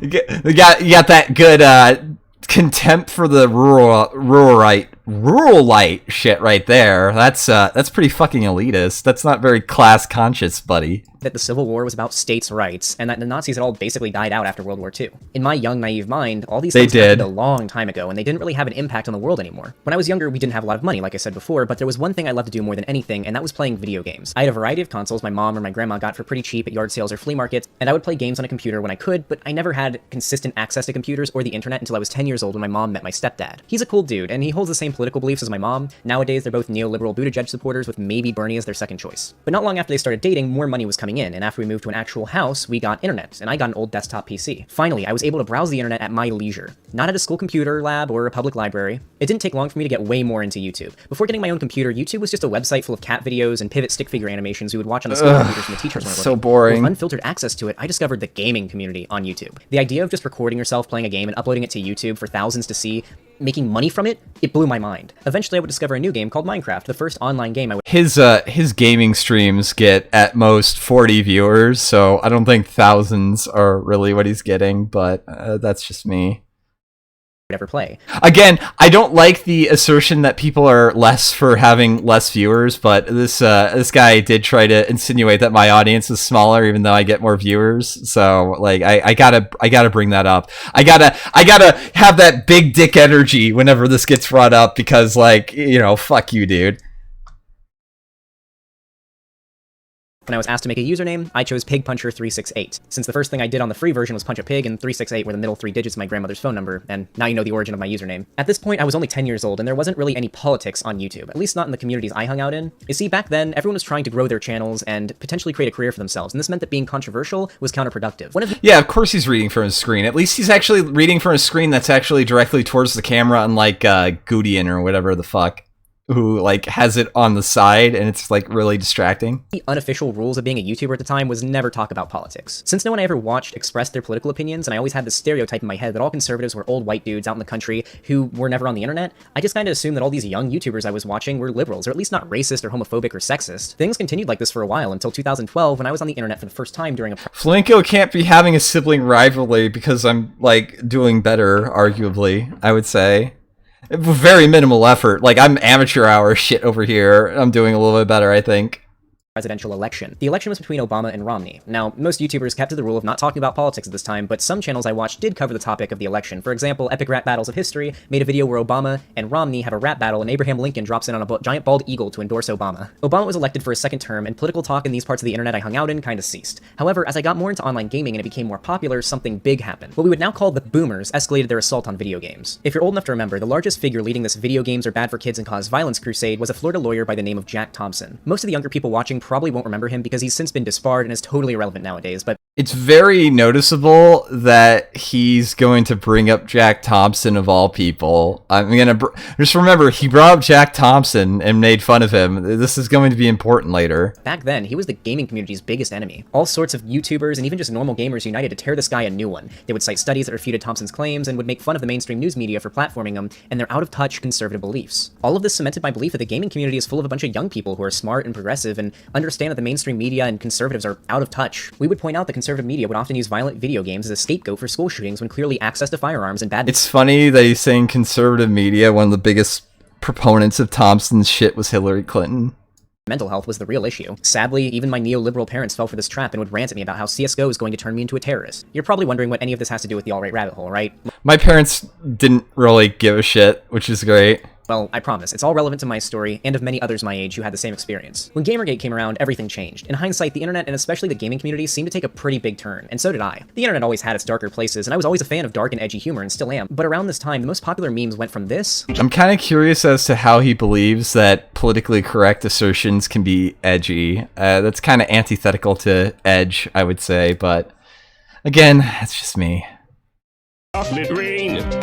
The school books say it can't be here again. A song about institutional racism still being prevalent and inescapable. Yeah, that's actually what Chocolate Rain is about. I'm not even kidding. Yeah, no one cares about what Chocolate Rain's about. They're making fun of how it's sung and all the other like aspects of it. That's whatever. To something more resembling this. Mrs. Obama, I've done it. I've stopped racism. Thank you, Skipper. Now I'm free to roam this earth. Not if I have anything to say about it, and I do. I'm gonna say the N-word. Now granted, we weren't quite there yet, but looking back, the comedy on YouTube was definitely taking a turn. Now when Gamergate came around, I didn't even pay much attention So comedy went for the better. Gotcha. to it. I was one of those people who heard about it and kind of knew what was going on, but I was too busy playing Minecraft to really care. I heard it was about gaming journalists taking bribes from developers to write positive game reviews or something, but then I heard my parents mention it. They'd been watching the news, and the boomers on there said something about it being a misogynistic neckbeard brigade to get women out of the gaming industry. I already believed that the mainstream media hated gaming for whatever reason, and anything they reported about it was probably false and a smear against the gaming community. So when I heard my parents... But then I realized that the mainstream media is actually our friends, and everything that corporate media says is 100% correct. And Zoe Quinn is a beautiful angel who didn't do anything. Saying these kind of things, I just sort of rolled my eyes and ignored it. So I just sort of went with the idea that Gamergate was about ethics and gaming journalism. This all happened around the same time that I was becoming a teenager, and like most teens, I wanted independence from my parents. My mom was very strict, and I found myself rebelling against her in whatever ways I could get away with. And I found myself questioning my beliefs since I wanted to be an independent person, not just a carbon copy of my parents' beliefs. Around this time, my views of feminism and women started to change as well, for a variety of reasons. For starters, when me and my mom would argue, she would often claim that I was talking back because she's a woman and I don't respect her because of that. This obviously wasn't true, and if it was just that, I would have just rolled my eyes and moved on. But around that time, I was in middle school and trying to find my first girlfriend. Problem is, I wasn't the best looking guy back then, and I got rejected by every girl I liked. It's really funny. A funny story about his first girlfriend. He got cucked, and he announced it to his Discord channel. This led me to browsing some strange corners of the internet for advice on girls. I frequented Yahoo Answers, where I would ask questions and advice on how to get a girl, and I would read other answers to people's questions that were similar to mine as well. But the consensus in a lot of these answers was that women only like jerks, and nice guys finish last. That infamous slogan that I imagine led many guys to becoming incels. Also, a lot of the TV shows I watched portrayed feminists as being man-hating and violent, such as this scene from an episode of That 70s Show where the main character, Eric, goes in to kiss his girlfriend in a park when her hair gets stuck. An awkward scene ensues where he's trying to get the hair unstuck, but he accidentally yanks her hair, making her scream a little. This results in a group of feminist protesters that were nearby mistakenly assuming that he was assaulting her. They run up and strip him naked, beat him up, and write pig in Sharpie on his forehead and send him home naked. Not long after, we get this scene. Sorry, 1 second. Let me rewind real quick. I had to go and see what my dog was up about. A lot of these answers was that women only like jerks, and nice guys finish last. That infamous slogan that I imagine led many guys to becoming incels. Also, a lot of the TV shows I watched portrayed feminists as being man-hating and violent, such as this scene from an episode of That 70s Show where the main character, Eric, goes in to kiss his girlfriend in a park when her hair gets stuck. An awkward scene ensues where... Again, this is why you probably shouldn't let your kids be raised by the television, I would say, because they kind of get like very vapid views on the world, but that's just me. He's trying to get the hair unstuck, but he accidentally yanks her hair, making her scream a little. This results in a group of feminist protesters that were nearby mistakenly assuming that he was assaulting her. They run up and strip him naked. Oh god, yeah, he does kind of look like Shia LaBeouf, doesn't he? Oh man, I hope he gets a frickin' like just a massive breakdown. Also, no, Zeke is a boy dog. Beat him up and write pig in Sharpie on his forehead and send him home naked. Not long after, we get this scene. Yeah, I'm real proud of them. They stole all my clothes. Who? The angry mob of feminists? Yeah. On top of all this, I didn't really see any apparent reason for feminism to be necessary. As far as I could tell, women had equal rights. I mean, they could vote, work a job, and were generally treated the same as men to me. So while I didn't hate feminism and think it was evil or anything yet, at this point, I started to see it as somewhat useless and misguided. I believe the stereotype that feminists were just ball-busting man-haters. However, I still thought that misogyny and sexism were bad, and I was repulsed when I saw an undeniable instance of it in real life or media. I also never at any point went full incel, but I did spend some time browsing r-incel before it was banned, and while I didn't agree with the worst of what was being said there, I have to admit I agreed with some of it and even felt cathartic to read it. I mostly enjoyed reading the Ugh, imagine caring. Ugh. A few millimeters of bone makes a difference between a Chad and an incel memes. This was before I got braces and developed the chiseled jawline I have now. Even if kind of a round jaw, I would say. I don't really say chiseled, but okay, buddy. if I was basically wallowing in self-pity, it did feel strangely good to know I wasn't alone. You know, we actually have women in the chat. How many of you are attracted to that jawline? I'm just curious. 2015, talk of the 2016 election started, and at the time, Donald Trump was a meme candidate. I mean, nobody took this guy seriously or thought he was going to go very far. I mean, he spoke like he was illiterate, was surrounded by scandals, and no one thought he would be president, even if the mainstream media was constantly talking about him. However, as months passed and more scandals came out, such as the grab her by the pussy comment and the KKK endorsing him, his supporters became louder and more numerous. In hindsight, I now know that bigotry hadn't died in America like I thought when I was younger. It was just hiding. And now there was a candidate who thought like the bigots and was dumb enough to make it obvious. He didn't even bother dog whistling, so even the dumbest reactionaries knew he was on their side. I never liked Trump. I didn't even like the memes supporting him. Again, his assertion is that he fell down what he calls a rabbit hole, but didn't like Trump, which is a little interesting, I guess. I'm kind of like, he's trying to like, oh, this actually happened, and this is why we need to take steps to make sure that like the de-radicalization happens. But at the same time, it never really fucking happened for him, even by his own assertion. It never really like actually happened. Like no one actually ever clapped. He's not even saying that. It's weird. This is the weirdest fucking psyop I've ever seen. Ironically, the only time I thought they were a little funny was when Filthy Frank would do it, because that was very clearly satirical, like this for example. You're looking kind of sexy, Downey. You make me kind of hard, Downey. I still didn't care all that much about politics, but with such a divisive election on the horizon, it was just inescapable. Arguments about who's better, Trump or Hillary, started in every comment section, every Facebook post, and every Twitter thread on the internet. Back then, if you were online, you couldn't be apolitical. 2016 was a big year, and the election just became a background meme. I mean, you could just not comment in comment sections or browse Twitter, I guess, but whatever. Me for a while. I got my first job at this place as a lifeguard, and when I was 16, I got my first girlfriend, and broke up with her because my parents made me, and got a varsity letter for swimming on my high school swim team. However, in July 2016, only a day before my 17th birthday, my grandmother died of lung cancer. She'd fought it for a year, but she wasn't able to beat it. She was my best friend, and actually the most progressive person in my life at the time. She participated in a lot of pro-choice marches and protests when she was younger. Because of what I now know as toxic masculinity, I felt like I shouldn't cry or talk about how much I missed her, even when I was completely alone and no one would see. So I didn't. I kept it all bottled up. Only a few months later, in September, tragedy struck again, when a hurricane called Hermine came, and it brought massive... Now, I'm just curious, does anyone feel as if you can't feel sad about a family member dying?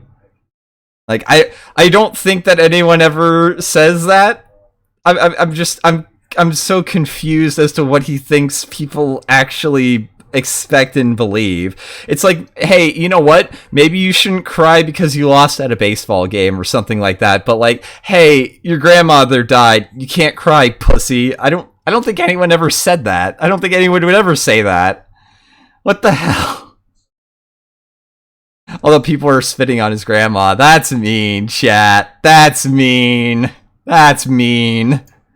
Flooding with it. My whole neighborhood was flooded, under a few feet of seawater. We lost furniture, family photos, I lost my somewhat mediocre gaming PC. We also lost our whole house, so now we were homeless. Thankfully, we had flood insurance and enough money that we could be able to get a new place after we saved up for a while, but we needed somewhere to stay in the meantime. Thankfully, a coworker from my stepdad's job invited us to live in their guest house for a couple months. They were a very nice lesbian couple who owned a farm and had a couple of horses, and if it weren't for them, we wouldn't have had a place to stay. We ended up finding a new place and moving there with what we had, just a week before the 2016 election. At this point, the consensus was that Donald Trump was racist, sexist, homophobic, and an idiot whose supporters were either all of those things or just stupid, while Hillary Clinton was the lesser of two evils. Well, we all know what happened election night. Hillary Clinton won the popular vote, more than... Yeah, except you're too stupid to understand, I guess, that the popular vote doesn't fucking matter. And I guess, again, it's like, oh, Hillary Clinton won the popular vote. If we were playing checkers, I would have won, but we were playing chess. I don't know, whatever. A million more Americans voted for Hillary than Trump, but because of the Electoral College, Trump won the presidency. I have to admit, I was really disappointed in my country. This is super fucking grug brain takes. And again, isn't your story about how you were right wing? It sounds like you were always left wing. Like, okay, whatever. At this point, I was still a liberal, I was still progressive, and I hated to see that an open bigot had won the presidency in America. I didn't have my gaming PC because it was destroyed in the flooding, so I spent a lot of time watching YouTube on my phone to take my mind off the new president. But everything on YouTube is either Trump won, what the fuck are we gonna do, or haha, Hillary supporters crying compilations, you know? However, there was one video on the topic that stood out. Those are pretty funny, to be honest. It was a video by a channel called Chris Raygun, and it was called Alrighty Then, Weekend Recap. I clicked it because I'd seen his videos in my recommended before, and I was surprised at how entertaining he was. He reminded me of a mix between iDubbbz, Justin Roiland, and the guy who made Invader Zim. I mean, seriously, come on, the resemblance is striking. Now, before I go any further, I want to clarify that Chris... Oh, except Jonan Vasquez gets really fucking uppity on Twitter if you bring up that he's a community college dropout. I don't think Chris Raygun does. I don't know what Chris Raygun does, though, honestly. What is Chris up to nowadays? I have no idea. I don't think he's even dating, what's-her-face. Chris is not an alt-righter, a Nazi, or even a conservative. I've talked to him, albeit briefly on Twitter, and he seems like he wants to separate himself from his older content, which admittedly... I don't think you've actually talked to him. I think he's responded to you on Twitter. I don't think that's really a conversation, fam.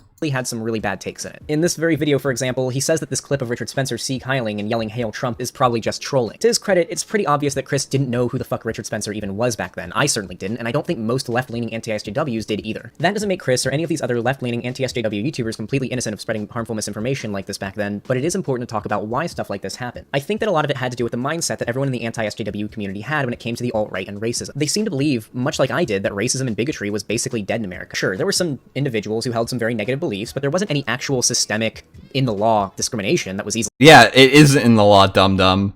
pointed out or spotted. Because of this, they were susceptible to mistakes like Chris made in this very video, where he supplied with what should be enough proof to show Richard Spencer is a Nazi, but his response to that proof is basically, well, who knows, the mainstream media and the SJWs are calling everyone right of them a Nazi. Yeah, except Richard Spencer was raising a glass. Other people, sure, but like we also found out that 2 of them were like Jewish dudes and the other one was like Tila Tequila. That Halegate's freaking weird. I don't know what's going on there. Nazi, and even if he is a Nazi, who cares? He's just one guy. In hindsight, I know that hate groups started to rebrand and restructure themselves back in 2015. No one was going to support an ideology whose members march around in white cloaks or swastika tattoos screaming white power, so they took their recruitment to the internet, and they rebranded. It's really funny that he used the I don't know if you noticed this. I don't know if people noticed that in the few seconds because it was very short. He's using the Harry Potter guy from the film about it. White power, so they took their recruitment to the internet, and they rebranded themselves. They didn't call themselves white supremacists or neo-Nazis anymore, they called themselves white nationalists or white identitarians or the alt-right. The more cowardly of these kind nowadays call themselves libertarians and then just dog whistle their racist beliefs to their audience. But back then, the alt-right's representatives weren't— I mean, libertarians are different and whatever. There are legitimate libertarians. Styx Hexenhammer is a libertarian. Buff dudes with shaved heads wearing wife beaters. They were clean-cut, tall, well-spoken men in suits. The trap that me, Chris, and his peers fell into was intentionally set to make people believe that Richard Spencer and his colleagues' ideas were palatable, or at least respectable. You would be surprised how easy it is to sway someone into defending white supremacy if you package it right. The consensus among a lot of people on the left side of the anti-SJW community was that If you package, it depends on what you mean by that specifically. If you're packaging it as the same kind of racial solidarity that you're doing with, you do with like black people or Latino people, it's like, oh, okay, yeah, that makes sense. It's like, hey, people identify with their in-group and want to associate and push for their own in-group. It's like it doesn't necessarily mean that you hate people that aren't in your in-group. It's just like, yeah, we want to look out for ours. It's like, it's kind of an understandable thing because you're part of that in-group. all ideas should be allowed to be safely presented, and as long as you debate them in what seems like good faith and keep your cool, your ideas are valid. You would also get the more centrist takes like, I may not agree with a neo-Nazi, but I will kill or die for their right to free speech. So I want to say again, I don't completely blame Chris. I mean, yeah, amazingly, because the people who are against them are arguing that people that they don't like shouldn't be allowed to speak and probably should be jailed for what they're saying. It's like, I don't think we want the state to have that much power, especially if cunts like these are the ones calling the shots. It just doesn't seem like a good idea. For some of the mistakes he made back in 2016 during the peak of anti-SJW YouTube. I mean, if I did, I would be a hypocrite. This whole story is about how I was radicalized to the right in 2016, but it was a really weird time for You just said that you weren't on the right, though, in 2016. You just said that you were disgusted by Trump. That's at the end of 2016, retard. God, these videos are so stupid. A lot of political YouTubers, and most of them regret the stuff they've said, so don't go harass them on Twitter or anything, please. So to summarize the content that Chris Raygun made back then, it basically made a joke out of all the things going on in politics. Most of it was completely harmless on its own, but ideas such as Richard Spencer is probably just a hardcore epic memer who's trolling the mainstream media have been put in my head, even if it was a misinformed accident. I started to binge all of Chris's videos. I really enjoyed them. However, the ideas that were communicated through his content did start to change the way how I thought about things quite a bit. The best way I can summarize my change in thinking and worldview is in two song parodies made by Chris Raygun himself. One is a parody of The Times They Are A-Changin', and the other is a parody of We Didn't Start the Fire. The main idea of these two songs is that back in the day, we gamers and young people in general had to deal with old, out-of-touch conservatives doing things like blaming school shootings on violent video games and technology, and people like Jack Thompson trying to get I already gotta say, right off the bat, this video is very poorly structured, and in an educational experience, this would probably get a D.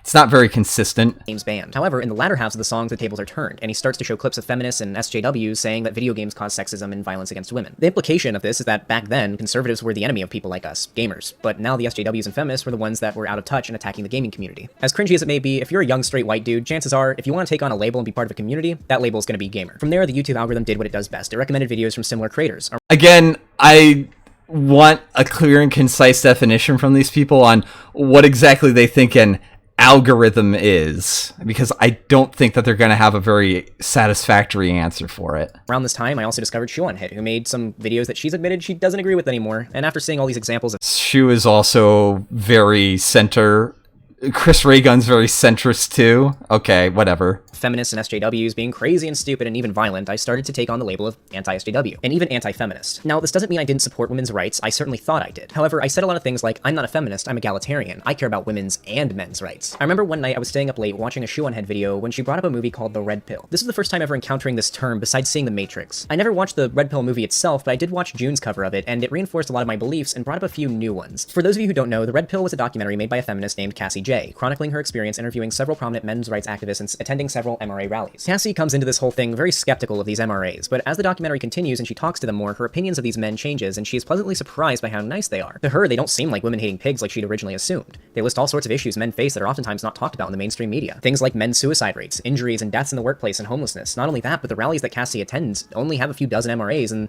they're outnumbered by feminist counter-protesters who are portrayed as antagonistic and mean. They yell and picket and call the MRAs pathetic as they talk about genuine men issues. While I didn't have the money at the time to watch the movie, I saw a bunch of clips of it through anti-SJW coverage of it. Seeing a documentary about a young, misguided feminist realizing that women actually have it way better than men felt cathartic for me. This was only magnified when I discovered a video by PragerU called The War on Boys. That was 2 different clips of it. So again, I'm kind of confused because you didn't really ever say how it's wrong. And it's like, so what you're saying is that they made valid grievances. Did you mean to do that? Because I don't think you meant to do that. I don't know.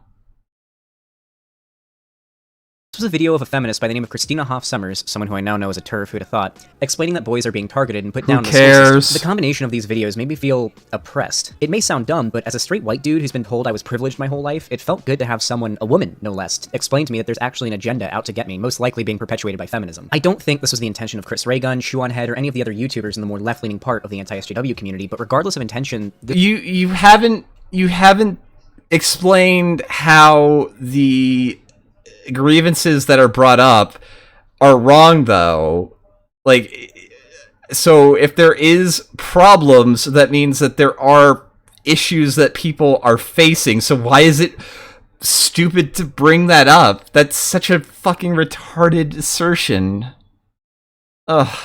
This was the result for me and a lot of other people. After watching their content for a while, I started to think things such as Antifa is a terrorist organization, SJWs are ruining media, colleges are SJWs... Yeah, that's another really good point, Mr. Danger. Why bring up a documentary that you haven't watched? Yeah, that is pretty...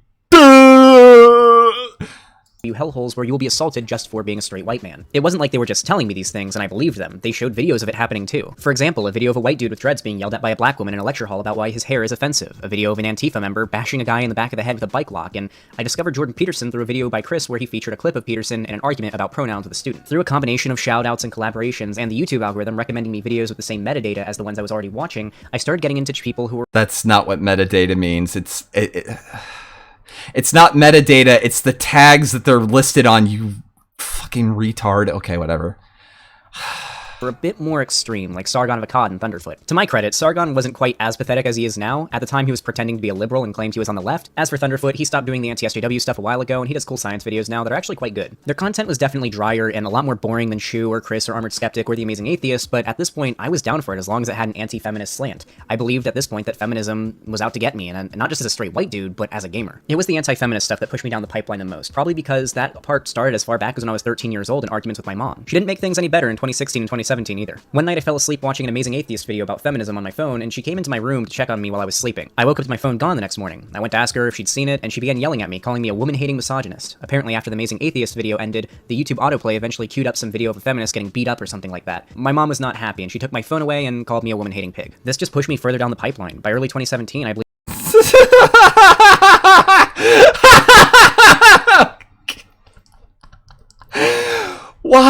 Why would you think it's okay to share that online? Holy shit.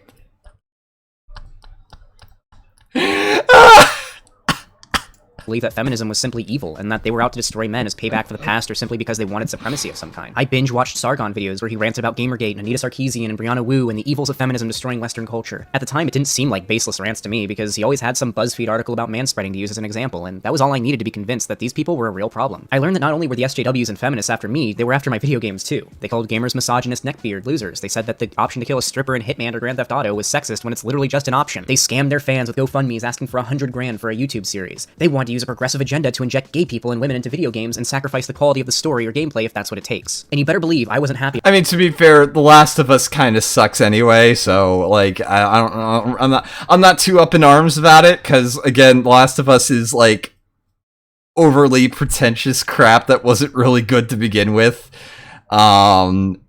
Whatever. About a black guy being on the cover of Battlefield 1 because it's historically inaccurate. Oh, and God help you if you had to hear me rant about Ghostbusters 2016. I had a lot to say about that. Things continued like this for a while. My beliefs started to get more... I wonder if you actually watched Ghostbusters 2016. I'm just generally curious if you actually went to see it. I mean, it's a really bad film, but I actually sat down and watched it. Listen, if you're gonna write a film, you should script it, and you shouldn't be like, oh, we're just gonna have funny people on camera and we're just gonna let them go. It's like, no, you have to have a script, and then hey, encourage the guys to be like, oh, by the way, I'm gonna ad-lib this. If you want it, we can put it in. If not, I'll stop doing it. Paul Feig is just a bad director. Extreme until I decided to stop calling myself a classical liberal. At the time, I thought that meant like a liberal who's also edgy and makes offensive jokes like in the 90s. My number one example would be George Carlin. I had this idea in my head that liberals used to be cool and counterculture, but now they'd all become pearl-clutching, easily offended SJWs, no better than the pearl-clutching, easily offended conservatives of 2008 and before. I didn't take on the label of conservative. Instead, I called myself a libertarian. Then I started supporting Trump because he triggers the SJWs and the feminists who are out to get me. So I'm curious, because the timeline doesn't make sense. Trump would have been president. Trump got elected in 2016, so you said it happened in 2016, but all of this would have happened in 2017. So, like, when you flub these very basic, like, dates wrong, it leads me to believe that a lot of the stuff that you're saying is most likely just made up shit. What I think actually happened is that when mommy, like, browbeated you about listening to the mean men on your telephone, you got really sad and said, sorry, mommy, and did exactly what she told you to do. It's okay, buddy. Oh, God. Oh, God, please don't tell me he's going to turn into like a Norman Bates type figure. Holy shit. So why shouldn't I be out to get them? And I also started getting into friend groups that supported my views as well. Around this time, I got my gaming PC fixed and was really getting into a Minecraft server called 2b2t.org. If you don't know what 2b2t is, it's the oldest anarchy server in Minecraft. This is a server with no rules whatsoever. You can hack, cheat, say anything you want, and I mean anything. To give you an idea, it's often called the 4chan of Minecraft servers. It even has green text in the chat. When you log in, it's basically obsidian swastikas as far as the eye can see and slurs flooding the game chat. In fact, here's a recent render of the spawn area on 2b2t where a giant obsidian swastika hundreds of blocks. Come on, guys. If you're gonna do it, you gotta do it right. That's not a swastika. That's a manji. It's horizontal. You have to have it diagonal if you're gonna be doing, like, the edge shit. Come on now. Wide is being built by a group of a few dozen players. Now, this may seem irrelevant, but it definitely isn't. A lot of people on the right have... It kinda is. I don't think that they're, like, you know, full gas individuals. Trying to cover up the existence of the alt-right pipeline, or rabbit hole, whichever you like to say, by claiming it's conspiratorial to think a bunch of YouTube videos can turn people into Nazis. And this is obviously a straw man. It is very conspiratorial. It actually is. It's because you don't actually understand how YouTube search algorithms work. Like, you don't understand that people generally will go to the videos that they're looking for instead of, like, whatever. Of the entire discussion. No one's saying YouTube videos are turning people into Nazis. However, the YouTube algorithm is partially to blame. But one of the biggest things... No one's saying it, but it is partially to blame. It's like, so you are saying it. Things that pushed me further than anything else at this point was the far-right social spaces. You see, on 2b2t, you won't last long on your own, so you have to join a group sooner or later. The people who you meet and the groups you join on 2b2t are interesting to say the least. I think the most progressive thing I ever saw on the server was this one trans girl who was part of a group called Highland that everyone would call our friendly neighborhood trap. If I recall correctly, she was only even allowed to join as long as she would use her feminine voice to trick the leaders of other groups into inviting her to their bases, and then she'd get their coordinates. We called this insiding a base, or a group. All the groups and people I met on 2b2t were... Minecraft is really autistic, apparently. I wonder why I don't play it. At least a little conservative or pretending to be for social credit, while many others were full-blown, proud, and on 2b2t, socially accepted Nazis. I ended up joining a group run by a 15-year-old whose Minecraft name was, unironically, Women Are Objects. To be fair, I betrayed him and gave his base coordinates to the... Well, Dogsound, let's be fair, this guy kind of, like, doesn't have any sort of personality of his own, so autoplay is kind of where he gets most of his views, I'm gonna guess. Leader of a group called the Imperium, which I joined and am still part of to this day. The thing is, every voice channel and text chat that's 2b2t related was really edgy. I'm talking slurs being thrown around every few seconds, Hitler memes, sometimes even links to videos of people being beheaded by ISIS. It was gnarly. There was even this... Sounds pretty awesome. Video of a black child being run over by a train that people would often post. I found my views and my behaviors being... Although I'm not really a big fan of gore. Gore is where I draw the line. Influenced heavily because of peer pressure from friends I made on this Minecraft server, and even just being exposed to it all the time. As time passed, I got desensitized to the worst of it, and the kind of stuff I said and believed got way worse. Sometime in August, the Unite the Right rally happened. I never watched any mainstream news coverage of the event since, fake news and all. But people I watched like Sargon of Akkad, Andy Worski, No Bullshit, Gavin McInnes, they pushed the idea that not only were the protesters justified in their message, but the mainstream media was trying to smear them by claiming that one of them murdered a counter-protester named Heather Heyer, who'd actually just died of a heart attack because she's an overweight feminist. I mean, to be fair, Hayer's mom didn't really help anything by saying that Heyer died of a heart attack, but, whatever. I believed that, until one day a video of the event popped up in my recommended. It was footage taken from a phone, and it showed what happened to Heather Heyer at that rally. I watched it, sure enough, a car came out of nowhere and started... Actually, it shows what happened to the cars that are, like, 2 cars behind that, because it rammed into them, but whatever. Barreling through a group of protesters. I saw her get hit. It was very obvious that that guy who was in the car killed her. It's really funny. I saw a video of a guy who was there saying that he pointed a gun at James Fields' car to a group of people, and then we get to see him lie about it. That's pretty funny. That's pretty funny. A heart attack. This was kind of crazy for me because I always trusted these anti-SJW YouTubers when they said these things. If they made a claim about something happening in a video, I wasn't going to go out of my way to find out if it was real or not and learn the context of the situation. I mean, let's be real here. But now I realize that these people were capable of making mistakes or even just lying to me, and maybe I shouldn't trust them as much as One person dead, proof of systematic internet conspiracy. Yeah. I did. What can I say? I was a naive 18-year-old at the time who was trying to find his place in the world, and these figures seemed like they had the right idea. I felt like I was in on a secret political ideology that all the normies didn't know about. I was the truly enlightened, and I understood that the SJWs were taking over mainstream media. And then you just traded in one ideology that allowed you to feel like a narcissist for another ideology that allowed you to feel like a narcissist. Maybe you're just a narcissist, bro. I don't know. And they're the real threat. For the next few months, I kept doing what I was doing. I watched white nationalists like Stefan Molyneux and Lauren Southern, and they taught me all about the Great Replacement. Thankfully, I never went much further than maybe something should be done about whites becoming minority of the population. But I was still pretty far right. And depending on your definition, I was all right. Personally... So, you accept demographic trends? Is wanting to remediate that? Is being concerned about that bad, though? I'm confused. I'm very curious what your problem with that specifically is. I like to say I was alt-right because saying I was alt-right makes me feel pretty gross. Also, some say you have to believe in the Jewish question to be considered a full-on alt-righter. My take on the JQ at the time was that, well, I thought a hive... They have a different definition for all these things. I really want to know what he believes the quote-unquote Jewish question is specifically. I've heard so many different things about it. Mind conspiracy to cause the Great Replacement among all Jews was ridiculous. It was pretty interesting that so many positions of power were held by Jews. Now, before I... So is it that Jews hold positions of power? Because, like, non-Jews hold positions of power, so that's kind of a easy to debunk statement. Talk about what pulled me out of the rabbit hole. I want to add a bit of a disclaimer. I haven't listed all of the channels that I followed and watched during this time. There were just too many anti-SJW reactionary channels that I followed for me to mention them all. To give you an idea, I would often pop into a video from a channel with an animated avatar ranting about feminists or SJWs whenever I got bored and wanted something to listen to. But as I went further down the rabbit hole, I saw the old stuff that I used to watch as sort of lesser. Like, I was more into watching videos about mass immigration now and about how feminism is destroying Western society. So when I look back at people like Chris Reagan and Shoeonhead, I saw them as the blue-pilled ones. I remember thinking that they had access to all the same information I did, but they never took the extra step to understand that feminism isn't just an annoying joke or something to make fun of. I mean, like, I don't think Chris ever talked about immigration trends, but whatever. But a threat to all men and the West as a whole. So, sometime in December of 2017, pretty close to when I uploaded my first ever video on this channel actually, a video kept popping up in my recommended over and over again for some reason. It was called Debating JonTron by a YouTuber named Destiny. Now Okay. So again, like, the YouTube autoplay feature drew him to a new political position. It's very funny, like, view through no actual intent of his own. It's just I follow whatever the machine god hands down to me for the day. Consume product, get excited for next product. I heard of this Destiny guy one time before in a video by Rags. He made some comment about how Destiny was wrong and loses every debate he's ever done. I was pretty skeptical about clicking the link. I knew what the debate would be about because earlier that year some drama happened where people were calling JonTron a Nazi or a white nationalist. I automatically assumed that it was just SJWs overreacting. He'd probably just... JonTron got red pill Tourette's. Made an edgy joke or something. I assumed that it was just like with PewDiePie when he accidentally said the N-word on stream and all the mainstream media went after him and tried to slander YouTubers as bigots. I clicked on that video and I would go as far as saying it changed my life. It became apparent... Oh god.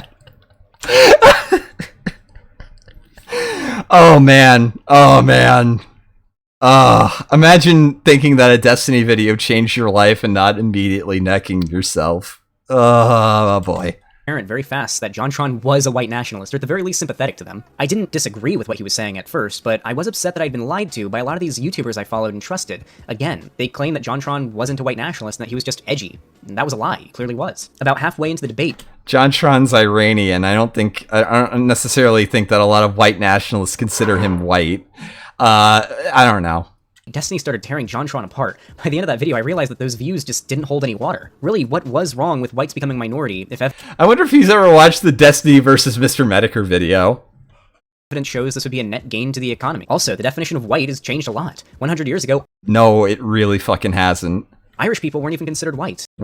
Irish people were always considered white, dude. That's very, very, very misinterpreted takes on the whole thing, but Irish were always considered white. They were just considered lesser because they were Irish. After that debate, I started binging all of Destiny's videos. I watched his debate with Lauren Southern, where he destroyed the economic side of the Great Replacement conspiracy, and reduced her arguments down to just I feel statements about culture, which did not look good for her. I mean, again, I've never watched it, so I have no idea. I didn't agree with all of his opinions at first, but I had so much more respect for Destiny than I'd had for any lefty YouTubers. Imagine having respect for Destiny, holy shit. Streamer for a long time. Prior to watching Destiny, all the left-tubers that I'd seen were clipped out of context in response videos from anti-SJWs where they came off as offended, whiny, and, worst of all, preachy. Destiny, on the other hand, wasn't some preachy feminist who wanted to destroy the gaming community. He was a streamer who'd been a respected member of the Twitch gaming community for longer than I'd even had access to the internet. Respected is a relative term, but okay. Not only that, but he was edgy, which was unheard of for left. I'm curious as to how he thinks Destiny is edgy, but again, whatever. Flaming people online at this point. I watched as Destiny humiliated a lot of the same figures I only days before looked up to. No bullshit, Andy Worski, Brittany Venti, Dick Masterson, and so many more. Even if you don't like Destiny, you have to admit that he made them all look like idiots. Yeah, it's really funny because I think Dick Masterson just laughed at Destiny for like most of the time. I ended up joining his Discord server where I would just hang out in the voice. Flam, for future reference, this is too low hanging. Fed, I don't think you understand the purpose of these streams. There's no such thing as too low hanging.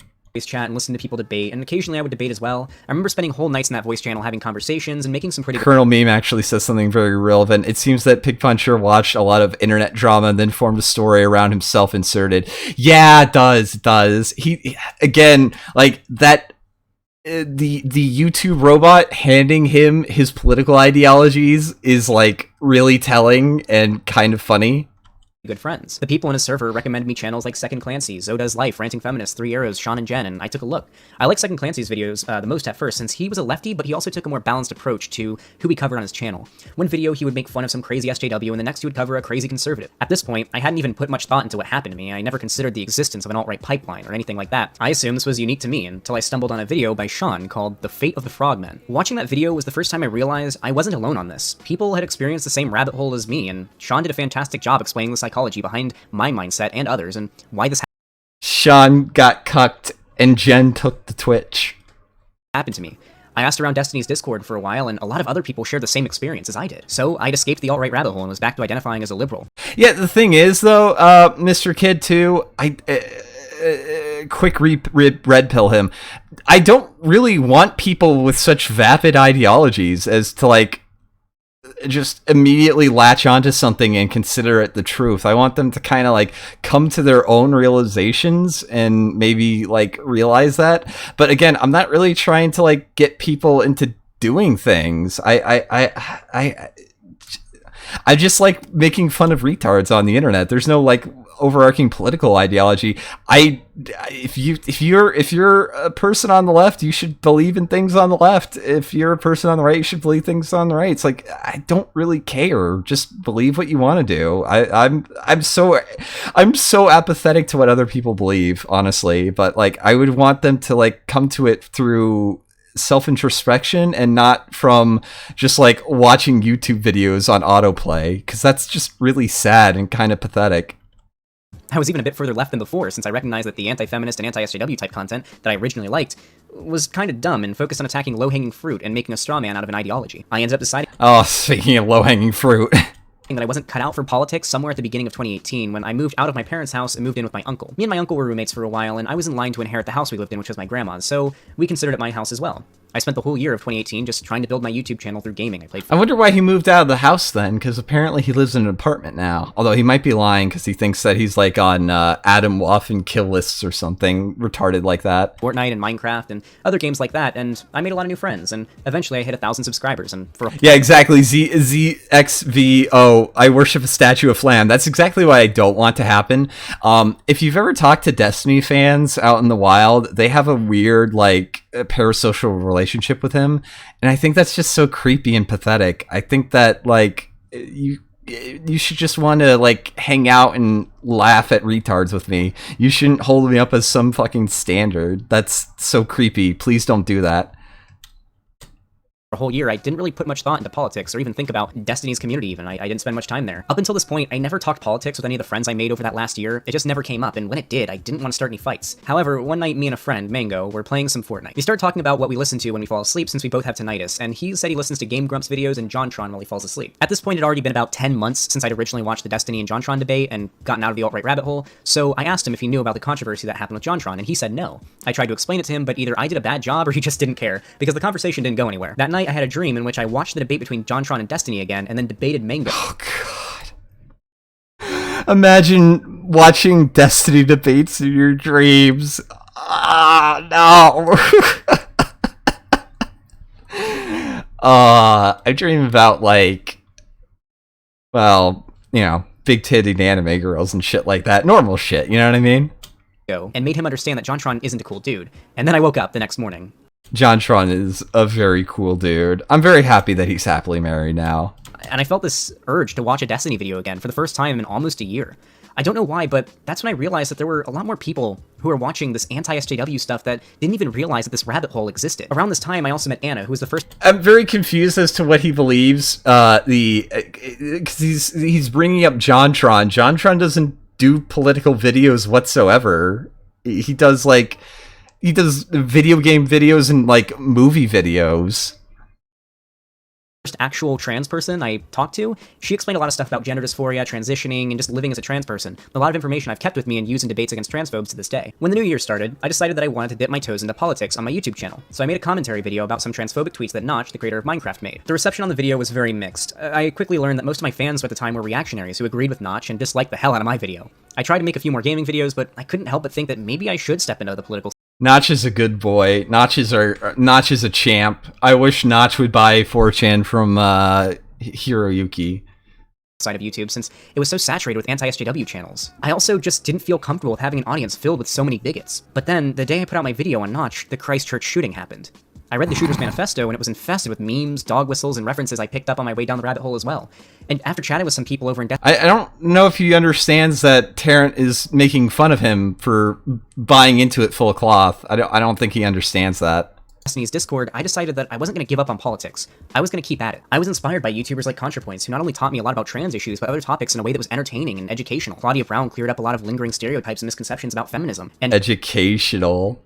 Sean made a bunch of good videos debunking skeptic YouTubers and took a comprehensive look at their arguments, and Three Arrows had excellent videos debunking reactionaries with historical context to back up his arguments as well. I wanted to be as great as all of them, but I couldn't think of much to talk about and make videos on until one night, in the Destiny Discord voice chat, people started talking about a guy named Faraday Speaks. Apparently he made a video telling the story of his radicalization to the right and how he got out thanks to Destiny. I figured that since the same thing had happened to me, I might as well tell my story. I figured oh shit. There will over the past few months there's been a lot of commentary. No, go back. Damn it. Too. That's how these two videos came to be. I actually didn't watch Faraday. I was about to say, it's like, I realize that I don't have a creative bone in my body, and I can just ape this because I ape everything else from other people. Video until after I uploaded mine, and I hoped that maybe he would notice me after seeing my video and we could talk about the things that had happened to both of us. Sure enough, one day he messaged me on Discord and we had a pretty cool chat. He was one of the first cop chasing. First breadtubers to actually reach out to me and talk to me. He also gave me a follow on Twitter. The only other person who'd talked to me since before that was Vosh. And it was actually Vosh who followed me very early on after I uploaded my 2 original videos. We talked a bit on Twitter and I By the way, Ian is grooming this kid. Make of that what you will. Mentioned in a tweet that I was feeling a little bit burnt out on the whole editing and scripting and making these high production videos that take so much time to make, and he recommended that I check out his format, his live. By the way, we're almost 6 minutes out from the end, so don't worry. We're almost done. Live streamed format, and I went and I watched one of his videos, the one on Clown World and Nazi dog whistling, and yeah, he was very turned on by the idea of not actually having to work for the videos and just like clipping streams in very lazy formats. Yeah. It was the funniest and most informative video I'd seen in a long time. I even sent it to some of my apolitical friends who found my switch from gaming to politics pretty lame. And I'll just say, those friends are leftists now. The format that Vosh used looked really nice, something I wanted to try, so I gave it a shot. And it was a lot of fun, talking to my chat, and debunking videos from chuds live, and then just uploading clips of that to my channel. It was a lot of this I don't think actually happened. Way less stress on me and a lot more fun, and people seemed to like it. We shared the same format, me and Vosh, and we also... Yeah, you aped the same format. You don't have an original bone in your body. It's very clear. Shared a lot of the same audience, but that meant that he was able to give me a lot of advice, and me and him being friends, it just helped a lot. My channel kept growing from there, and most of you probably know what happened after that. I don't think he's friends with you, dude. I think that he's trying to use you as good boy points, but that's just me. Vosh has definitely been one of my closest friends and inspirations through all of this, and has given me a lot of advice on how to grow my YouTube channel and improve my rhetoric, and he's even the one who recommended I grow this beard, which a lot of you guys seem to like a lot. I also started doing my own research and thinking for myself. I learned about socialism, communism, fascism, systematic racism, social sciences, and capitalism, and rather than calling myself a liberal, I started calling myself a leftist, and I condemned capitalism and imperialism heavily. Not long after I started regularly making videos, I was contacted by Kevin Roos, who interviewed me for a bit more background on the alt-right rabbit hole, and eventually wrote that now notorious New York Times article about it. A few months after that, and notorious because it was so poorly edited, and they had Philip DeFranco as one of the leading alt-right people along like Richard Spencer and stuff. Yeah, that's it was infamous for quality reasons. This guy is the Jeb Bush of BreadTube. No, I've seen the Jeb Bush of them. He's more like the he's more like the Jeff Flake of YouTube of BreadTube.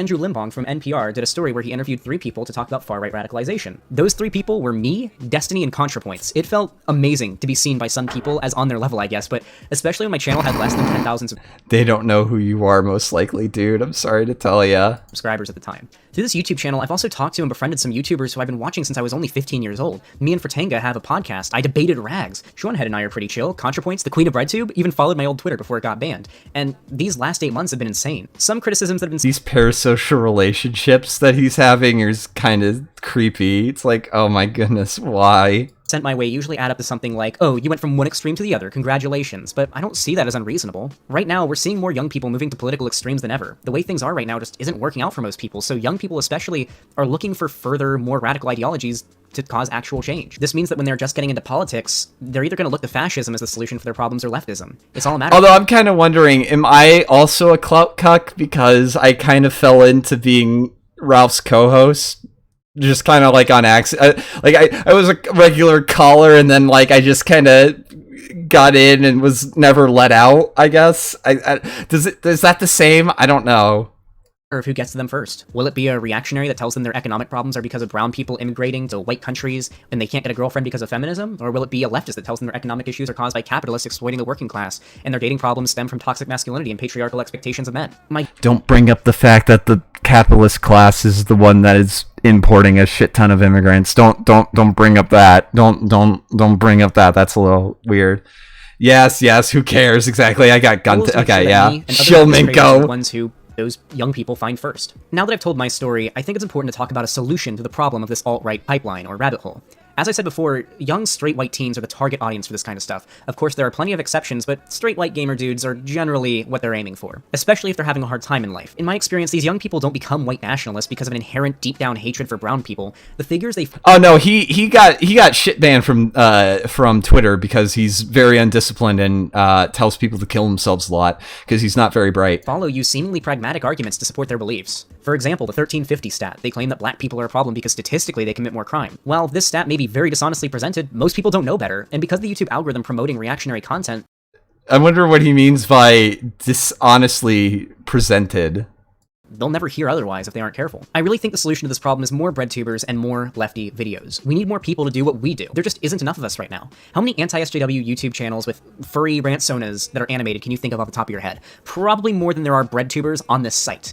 We need to change. I don't know who any of these people are, although they're probably just as exceptional. I should do some of them. I want to do like Hunter Avalone because he's also kind of fucking retarded. Change that. If you think you have something that is worth saying, make a video. Hell, if you don't have a computer, use your phone. Just make sure that what you're saying is well No, don't just use your phone. You should probably at least have a computer. informed, and you don't have to make videos with the quality of ContraPoints to make a difference. You can stream, you can vlog, make scripted commentary videos, or just rant in front of your camera like I am right now. There's one thing above all of this that may be the most important thing, and that's optics.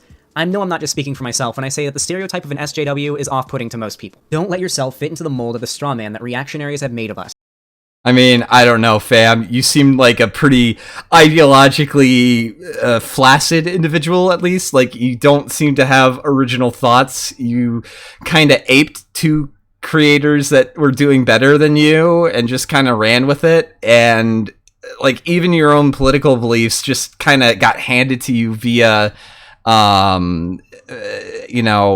YouTube recommended videos. Of course, you're also like clearly lying about shit. We don't know how much, but there is dishonesty in this video that's already like, brought up. It's like the dates don't match up, all that shit. So like, I don't know. If we defy their expectations and their stereotypes, they won't know how to counter us. Us leftists, we have facts, statistics, data, and even historical context on our side. If people like us can drown out the loud minority that the right I wonder why he has to lie about his own personal experience then. To make their hit pieces, they won't have any more material. In light of all this, I want to finish this video by giving a shout out to some smaller bread tubers to help them grow. All their links will be in the description if you're interested. Gushin makes... Oh boy. See, I also hang out in this person's Discord a lot because media suggestions are really great when people who find this entertaining and intelligent also share other videos that they find engaging and intelligent. So this is part of how I get my videos, my wonderful videos to show you guys. Awesome videos discussing certain topics, like this one, and she's trying to hit 15,000 subs by 2020, so go give her a sub and help her out. She's I don't think it's gonna Claudia happen. Brown does feminist commentary and response videos, and she has a cool Australian accent, so go check her out as well. How about a bread tuber of color? Check out Oreo. He's been part of my community for a while, and he definitely deserves more subs. Check out Oreo got really... I think I had Oreo on one of my streams one day. He got really mad and tried to assert that archaeological or forensic anthropology was a similar discipline to phrenology. That was pretty funny. outside which Lexi and Conyer. They're both really underrated but amazing streamers and very cool leftists. In fact, if you're an aspiring breadtuber, please leave a link to your channel in the comments for people who are interested. If you like this video, please leave a like and a comment. It helps so much with the YouTube algorithm. If you want to see more from me, drop a sub, please. And if you want to talk to or debate me or others like me, there's a link to join the official Discord server in the description down below. Thank you all so much for watching. Pig Puncher. That was an awful video. An absolutely terrible video. You did. I tried to call him, but Mike was shit too. I should bring him on again. He got really mad. That was pretty funny. Oh boy. Yep. Well, chat, I think that's it. I think that's it for me. This has been the last piss of the new year. We're going to be doing more of these as we go on forward. I hope that you guys will tune in for when I do my New Year's Eve stream. I'm going to go for a 12-hour stream, I think. Isn't all archaeology essentially forensic anthropology? No, forensic anthropology is more about like the bones of people that are left, but you can also have it for like determining certain characteristics if you only have like bones for missing persons cases and stuff like that, such as like, you know, race, gender, age, all that shit. He should go back to swimming. It'll fix his fucked posture. Yeah, can't wait for the Enoch debate. Oh yeah, seriously, that's something that's gonna be fun on the 10th. Yep, New Year's stream. I'm going to try to do for 12 hours. I don't know what I'm going to be doing, but I'm going to try to do that.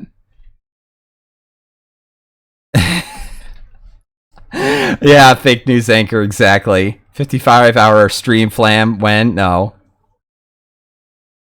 12 hours is less than a day's work here in China. Wow, you know, I'm a lazy piece of shit. What can I say? Alright, chat. Abby is streaming and she's pretty cool. She has a pretty cool aesthetic. She's got elf ears, but listen, she might be a knife ear, but she's our knife ear, okay? So I'm gonna go host Abby. She's cool people. She's down with our friend Ozzy Mosey, knew what his name was about, so definitely go give her a follow. I'm going to call it a night. I hope you guys have a wonderful day. I'm going to be uploading this onto YouTube. I might keep this up because I don't have to actually edit anything out for this one, I don't think, except for maybe the 20-minute intro. I'm not entirely sure. We'll see how I feel about this in a bit. So chat, I hope you have a wonderful night, and let's go and raid Abby. I hope you guys have a wonderful night. I'll catch you maybe later tonight, and if not, I'll catch you tomorrow. Peace out.